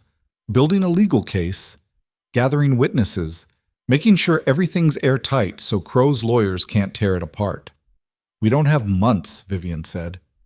Every day we wait is another day Crow consolidates his power, intimidates more witnesses, destroys more evidence. The ledger is leverage now. In a month it might be worthless. She's right, Caleb agreed. We need to move fast. Hit him before he's ready. Henry nodded slowly. I figured you'd say that, but I had to offer. He pulled a piece of paper from his coat pocket and handed it to Caleb. That's a list of safe houses between here and Santa Espera. People who'll shelter you, no questions asked. They're good folk. Trustworthy. Caleb studied the list. Names and rough locations, No addresses because most of these places probably didn't have formal addresses, just landmarks and directions. Thank you. This is more help than we had any right to expect. Like I said, anyone fighting Crow is worth supporting. Henry stood and stretched, his joints popping. We should rest while we can. Storm will probably blow itself out by morning. After that, we part ways. You to Santa Espera, us to Pine Ridge. They arranged watches, taking turns keeping the fire going and monitoring the cave entrance. Caleb took the first shift, sitting near the opening where he could see out into the swirling snow. The storm had intensified, the wind howling like something alive and angry. Vivian sat beside him, wrapped in her blanket. You trust them? She asked quietly. Don't trust anyone, but they haven't given me a reason not to yet. That's not the same thing. It's the best we've got. He looked at her. You should sleep. Tomorrow's going to be hard. Every day's been hard. She leaned her head back against the stone. Sometimes I wonder if I'm doing the right thing. If all this death and suffering is worth it. You're having doubts. Wouldn't you? 3 days ago, I thought I knew exactly what I was doing. Steal the ledger, get to Santa Espera, expose Crow. Simple, clean. But now people are dying. Good people like those miners, risking everything to help a stranger. And for what? A book that might not even matter in the end? It matters, Caleb said firmly. Even if it doesn't bring Crow down, even if the system protects him like it always has, it matters that you tried, that you stood up and fought back. That counts for something. Does it? Or is that just what we tell ourselves to make the blood easier to bear? Caleb didn't have an answer for that. He'd been asking himself the same question since Crow's Bend, and he still hadn't found anything resembling certainty. Maybe there wasn't any. Maybe you just did what felt right in the moment and hoped the pieces fell into place later. My father used to say that doing nothing is its own kind of sin, Vivian continued. That standing by while evil prospers makes you complicit.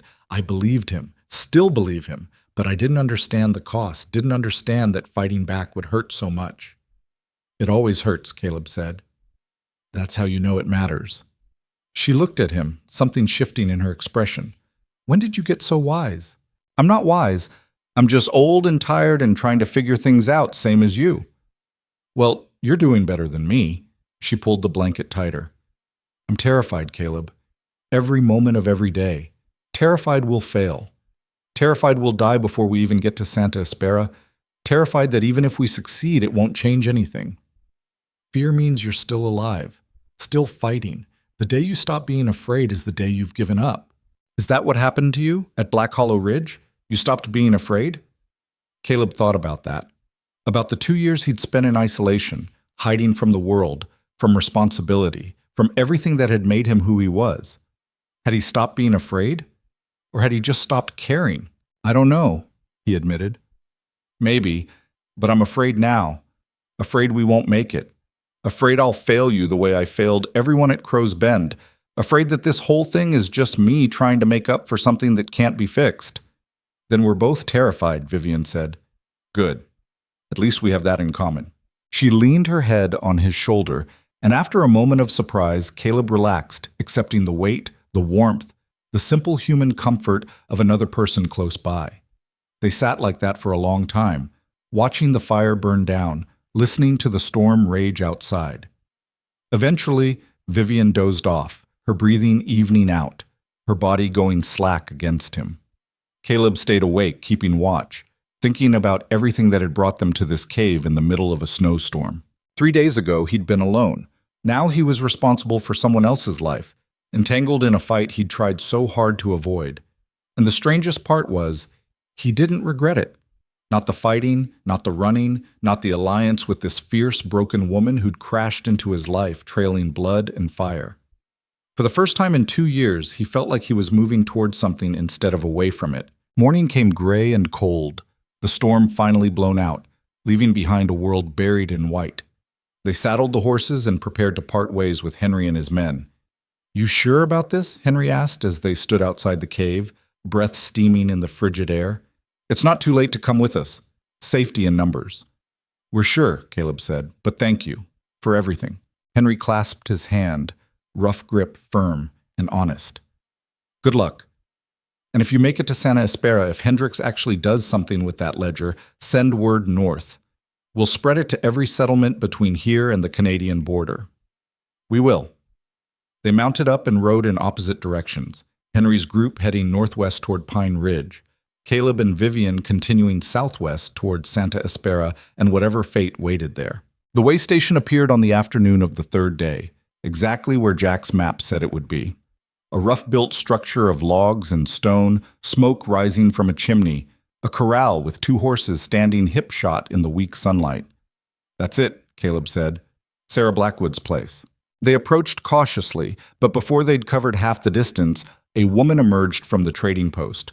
She was maybe 40, tall and raw-boned, with dark hair pulled back severe from her face and a rifle cradled in her arms. "That's close enough," she called out. "State your business."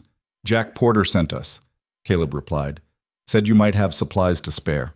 The woman's expression changed, tension draining from her shoulders. She lowered the rifle. "Jack sent you?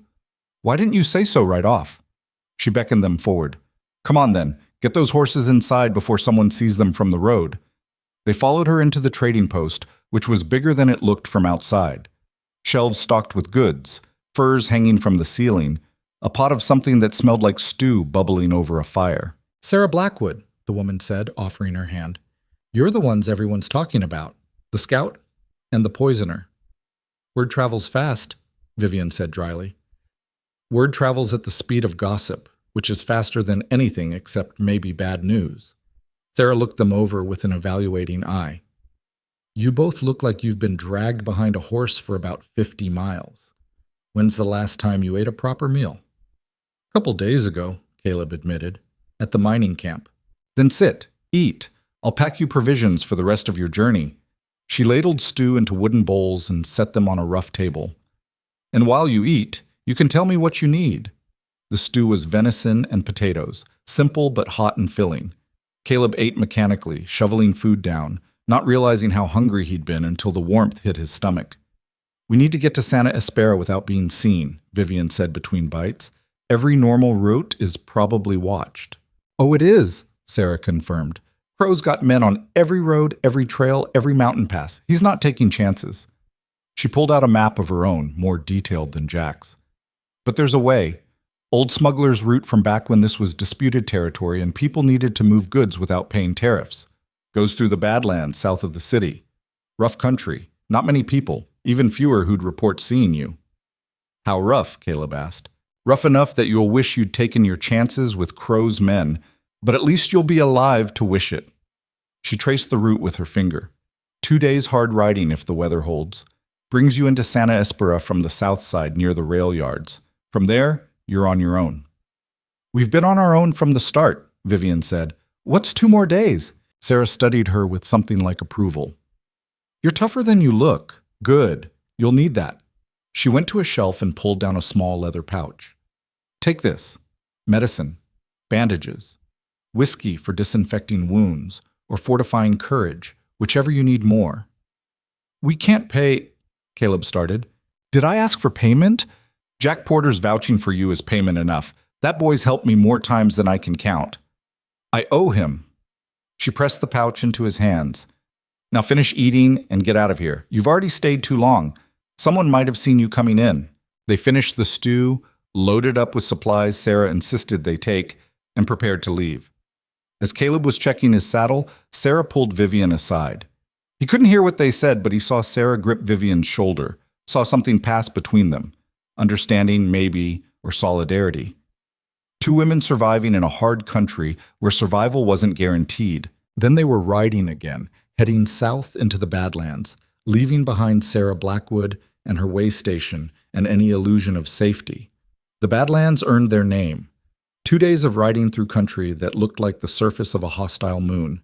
Wind-carved stone, alkali flats, dry washes that could flash flood without warning. No trees, no cover, nothing but rock and sand and a sun that beat down mercilessly despite the cold. On the second day, they saw riders in the distance. 4 of them, moving parallel to their route, too far away to identify, but close enough to be a threat. "They've seen us," Vivian said, voice tight. "Maybe, maybe not. Keep moving." Don't run. Running makes us pray. They maintained their pace, watching the distant riders, waiting to see if they'd turn toward them or continue on their own path. For 20 agonizing minutes, the riders kept their distance, neither approaching nor retreating. Then slowly they veered away, heading east, disappearing behind a ridge of stone. Were they Crow's men? Vivian asked. Don't know. Don't care. They're gone. But Caleb's hand didn't leave the rifle for another hour. Santa Espera appeared on the horizon as the sun was setting on their 5th day of travel since leaving Black Hollow Ridge. It rose from the desert floor like something from a dream, stone buildings catching the last red light, church spires piercing the sky, streets laid out in organized grids that spoke of planning and permanence. 10,000 people lived there, 10,000 souls, and among them was Marshall Hendricks, their only hope of making any of this matter. We made it, Vivian breathed, staring at the city. We actually made it. We made it to Santa Espera, Caleb corrected. That's not the same as making it all the way through. You're a pessimist. I'm a realist. Come on.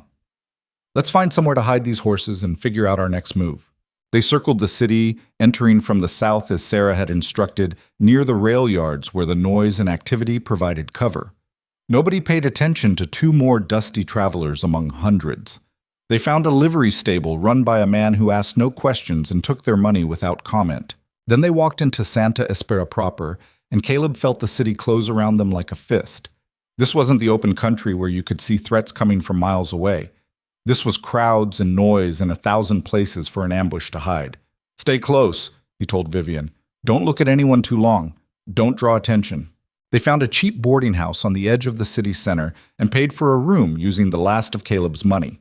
The proprietor, a sour-faced woman with suspicious eyes, handed over a key without asking their names. The room was small, barely big enough for the narrow bed and a washstand, but it had a lock on the door and a window with a view of the street below. We'll rest tonight, Caleb said, checking the window, making sure it could open if they needed to escape that way. Tomorrow we find Hendricks. Vivian sat on the edge of the bed, pulling out the folded page she'd torn from the ledger, the one she'd given Caleb back in the box canyon. She stared at it, her hands shaking slightly. What if he doesn't believe us? She asked quietly. What if we came all this way and he's just like all the others? Then we try someone else. We keep trying until someone listens. And if no one does? Then at least we tried. At least we fought. Caleb sat beside her on the bed. Whatever happens tomorrow, we saw this through. That has to count for something. She looked at him, and in her eyes he saw everything they'd been through. The fire at Black Hollow Ridge, the siege in the Box Canyon, the long, cold ride through hostile country. All of it leading to this moment, this room, this last gamble. I'm glad it was you, she said softly. When I ran out of that forest, when I collapsed at a stranger's door, I'm glad it was yours. I don't think I'd have made it with anyone else. You'd have made it. You're tougher than you think. So are you. She squeezed his hand. Tomorrow, we finish it, one way or another. Caleb nodded, not trusting himself to speak. Tomorrow they'd face whatever waited in the courthouse, in Marshall Hendricks' office, in the labyrinth of corruption that Silas Crow had built over years of careful malice. But tonight, they were alive. They'd survived. And sometimes, that had to be enough. Morning came too fast and brought with it the weight of everything they'd been postponing. Caleb woke first, stiff from sleeping in his clothes on the floor while Vivian took the bed. His back ached and his shoulder burned where he'd been grazed by a bullet back in the Box Canyon, a wound he'd barely noticed at the time, but which now throbbed with each heartbeat. He stood at the window watching Santa Espera wake up. The city moved with a rhythm he'd forgotten existed. Wagons delivering goods, shopkeepers opening their doors, people walking to work with the tired determination of those who had bills to pay and families to feed. Normal life, the kind he'd lost somewhere along the way. Behind him, Vivian stirred. What time is it? Early. Sun's been up maybe an hour.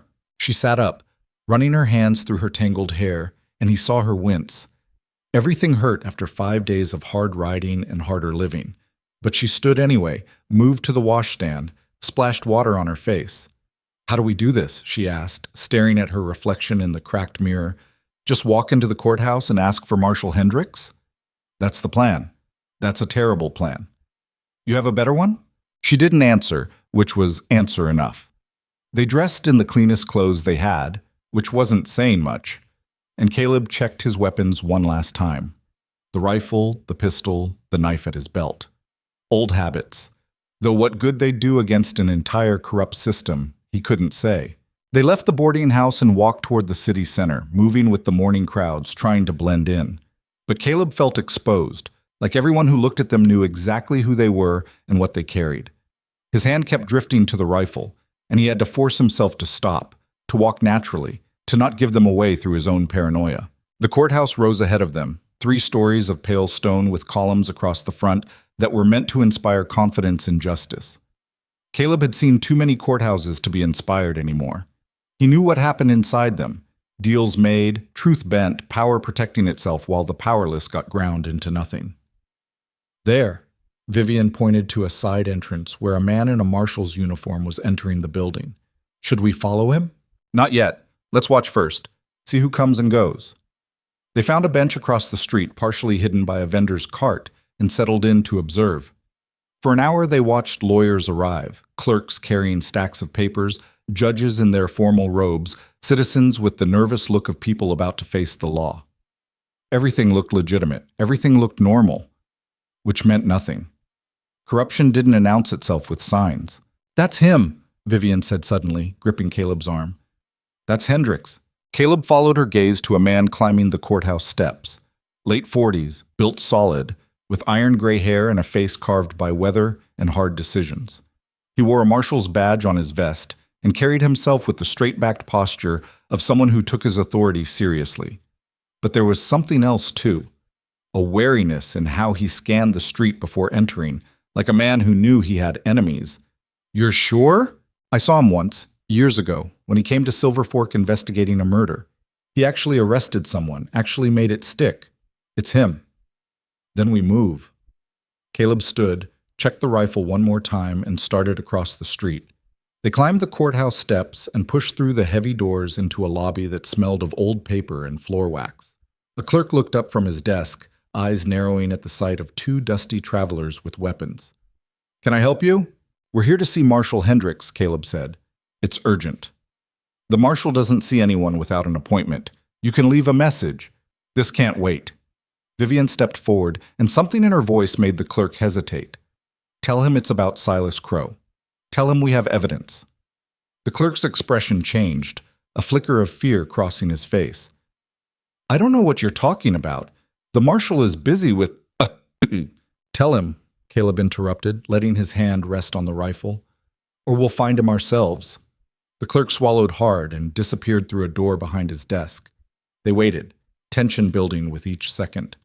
Caleb watched the lobby, tracking every person who entered, every shadow that moved.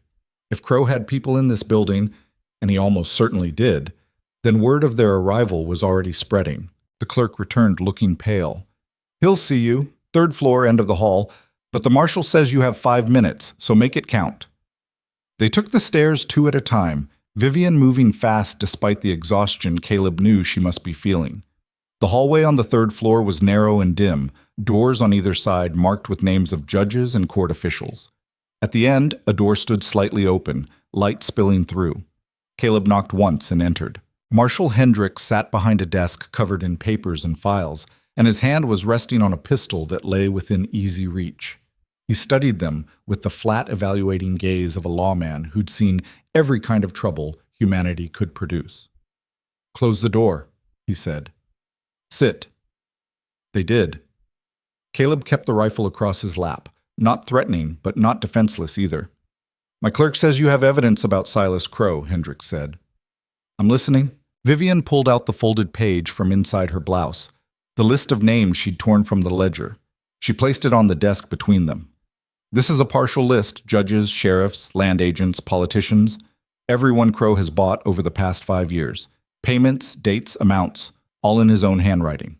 Hendricks picked up the page, his expression unreadable as he scanned it.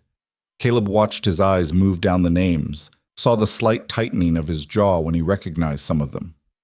Where did you get this? I stole it from Crow's private safe, Vivian said, along with the ledger it came from. The full ledger is safe with allies who will make sure it reaches the right people if something happens to us. You're Vivian Garrett, William Garrett's widow. I'm Vivian Hart. I was never really his wife, just his mark. Hendricks set down the page. You know half the territory is looking for you. Crow's offering serious money, dead or alive. I know. And you came here anyway. Walked into a city crawling with his people, into a courthouse where at least 3 of the judges on this list have chambers. We came because you have a reputation for being honest, Caleb said. If that's wrong, if you're on his payroll too, then tell us now. Save us all some time. Hendricks smiled slightly, a grim expression without humor. If I was on his payroll, you'd both be in chains already. He stood and moved to the window, looking down at the street. I've been trying to build a case against Crow for 2 years. Every time I get close, witnesses disappear. Evidence goes missing. Cases get thrown out on technicalities by judges who suddenly remember they have conflicts of interest. Because he owns them, Vivian said. Because he owns enough of them that the system protects itself. Hendricks turned back to face them. This list helps, but it's not enough. Paper can be forged. Handwriting can be disputed. I need more. I need the actual ledger, and I need witnesses willing to testify. The miners at Gopher Creek are making copies, Caleb said, spreading the names across the territory. By now, dozens of people have seen the evidence. That's something, but it also means Crow knows the information is out there, which makes him desperate, and desperate men do dangerous things. Hendricks sat back down, leaning forward with his elbows on the desk. Here's what I can offer. Protection while we build a proper case. Safe house, guards I trust, time to gather more evidence and witnesses who'll corroborate what's in that ledger. How long? Vivian asked. Weeks? Maybe a month? We don't have a month. Every day we wait, Crow destroys more evidence, intimidates more people, solidifies his power. We need to move now. The law doesn't move fast, Mrs. Hart. That's by design. It's meant to be deliberate, thorough. It's meant to be just, she interrupted, her voice sharp. But there's no justice in letting a murderer walk free while we fill out paperwork and follow procedures he's already corrupted. Hendricks studied her for a long moment. What are you suggesting? I'm suggesting we force his hand, make him react before he's ready, expose him publicly in a way he can't cover up or pay off. That's not how the law works. Maybe that's the problem. Vivian stood, leaning over the desk. My father believed in the law, believed if he followed the rules, did everything right, he'd be protected. And the law let him burn. My husband murdered people for Crow, knowing the law would look the other way because the people who enforced it were on Crow's payroll. The law has failed every decent person in this territory. So maybe it's time to try something different. What she's saying, Caleb added quietly, is that playing by Crow's rules guarantees he wins. He's had years to rig the game. We need to flip the table. Hendricks was quiet for a long moment, his fingers drumming on the desk. Finally, he said, There's a city council meeting tonight, public session. Crow will be there, yeah. He always is, keeping an eye on his investments. If someone were to present evidence of his corruption in that form, in front of witnesses and reporters, it would be very difficult to suppress. How difficult? Caleb asked. Difficult enough that even his bought judges would have trouble making it disappear. The city council isn't entirely in his pocket, and there are reporters from newspapers he doesn't control. It's not perfect, but it's something. He paused. Of course, you'd be putting yourself directly in his reach. Standing up in a room full of his people, making yourself a target. He'd likely have men there who wouldn't hesitate to gun you down on the spot. Let them try, Vivian said. You understand what I'm telling you. This isn't a courtroom with rules and procedures. This is you against him in the open, with nothing but the truth as your weapon.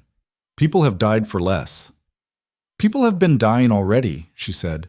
The difference is this time we're making it count. Hendricks looked at Caleb. And you're willing to walk into this with her? Caleb thought about Black Hollow Ridge burning, about the miners who'd risked their lives, about Henry Briggs and Sarah Blackwood and all the people who'd helped them along the way. He thought about Crow's Bend and the failure that had defined him for too long. I'm done running, he said simply. From Crow, from my past, from the man I should have been. So yeah, I'm walking into this. Hendricks nodded slowly. Then I'll be there too. I'll bring deputies I trust, men who haven't sold out. We'll provide what protection we can. But you need to understand what Once you stand up in that meeting, once you start talking, there's no going back. Whatever happens after that, it happens. We understand, Vivian said. They spent the rest of the day preparing. Hendricks arranged for them to stay in a room above a saloon owned by a friend of his, someone who could be trusted to keep quiet. He brought them food, fresh clothes, ammunition, and he briefed them on what to expect at the council meeting. The layout of the chamber, where Crow usually sat, which councilmen might be sympathetic versus which ones were clearly bought. As evening approached, Caleb found Vivian standing at the window, staring out at the city turning gold in the sunset. Having second thoughts? He asked. Third and fourth thoughts, but I'm going through with it anyway. She glanced at him. You ever wonder what happens after? If we survive tonight, if this actually works, what then? Haven't let myself think that far ahead. Me neither, but I'm thinking about it now. She was quiet for a moment. I spent 3 years focused on one thing, getting that ledger, exposing Crow, making him pay. It consumed everything. And now that we're here, now that it might actually happen, I realize I have no idea who I am without that purpose. You're someone who stood up when it mattered, Caleb said. Someone who didn't let fear or power or corruption break her. That's not nothing. What about you? After tonight, assuming there is an after, what do? Go back to hiding in the mountains? He thought about his cabin, now just ash and memory.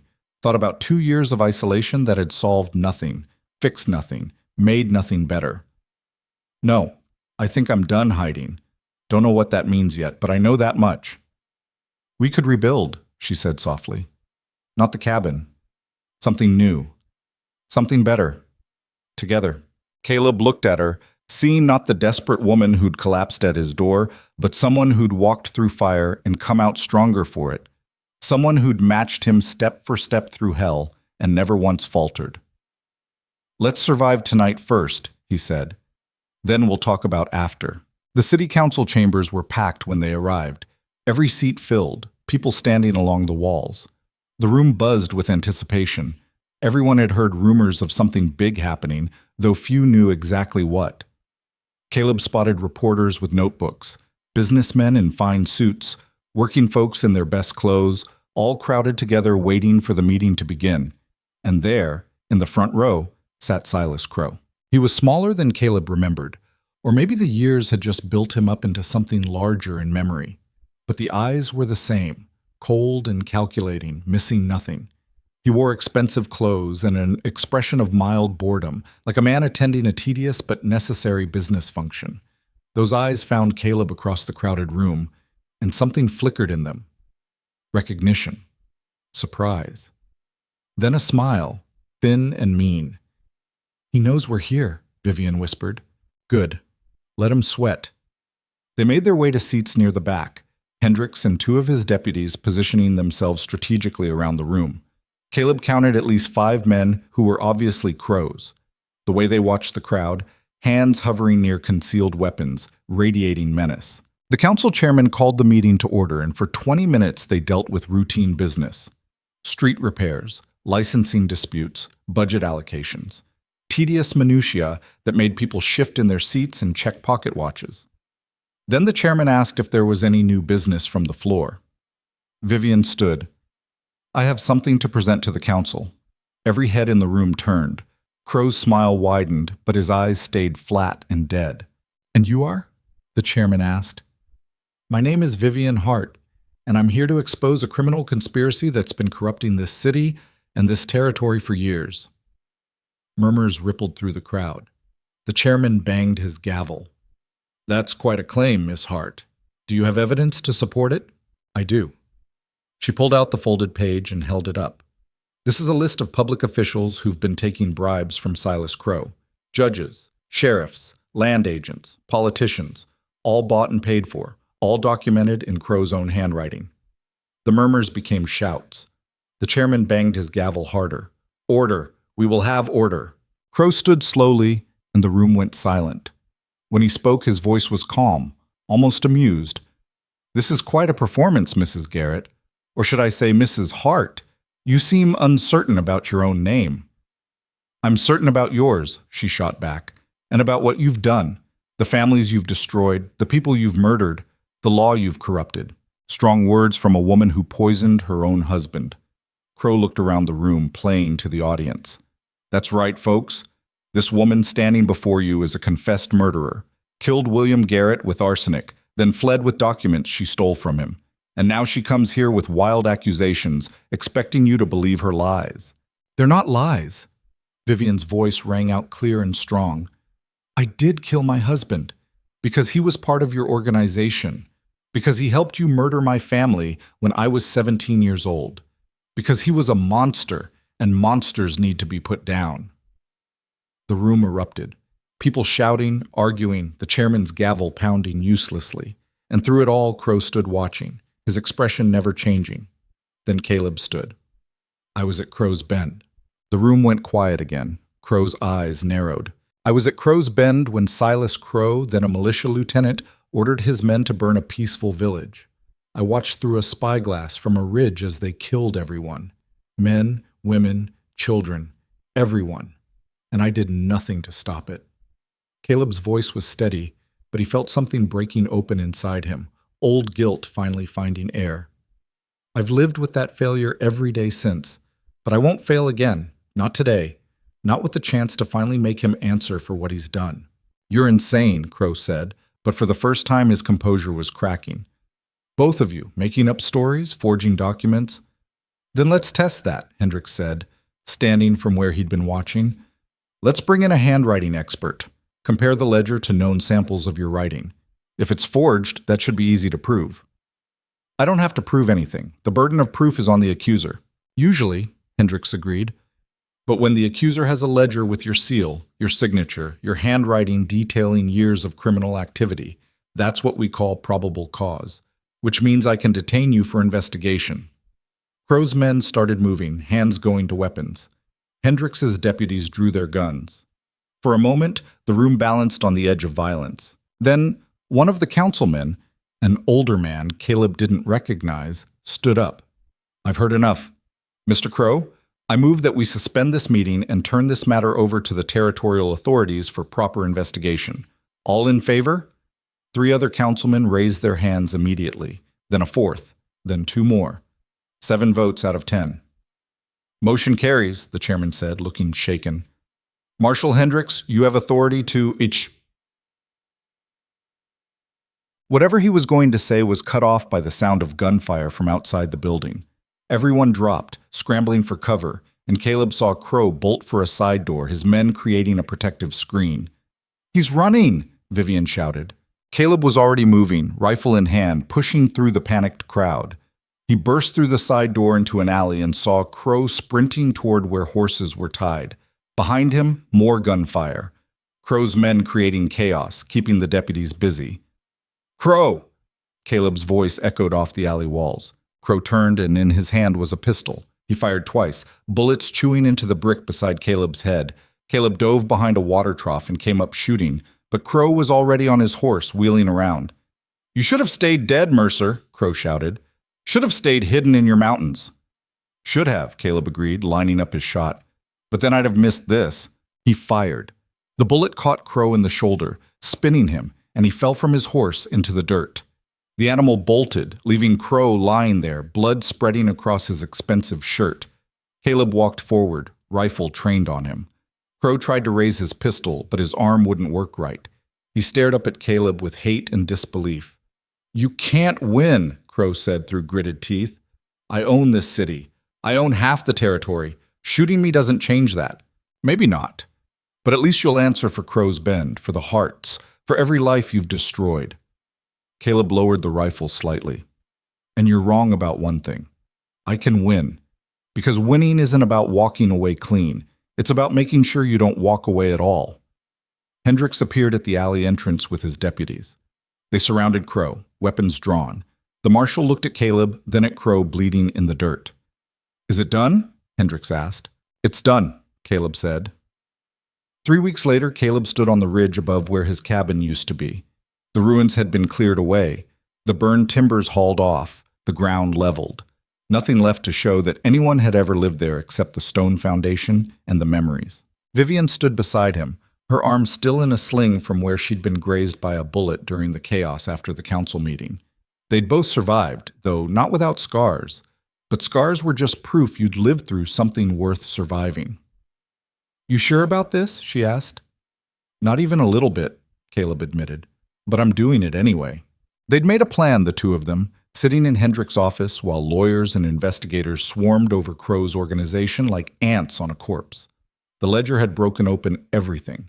Arrests across the territory, judges removed from their benches, sheriffs fired, an entire corrupt system cracking apart under its own weight. It wouldn't all collapse, Hendricks warned them. Some people would escape. Some corruption would survive. But it was a start. Real change, even if it was slow and imperfect. And Caleb and Vivian had decided they wanted to be part of that change. Not hiding, not running, actually building something.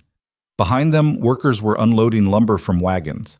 Not for a cabin this time, but for something bigger. A proper house. A place where the miners who'd helped them could find shelter when they came through. Where people running from Crow's remaining loyalists could find safety.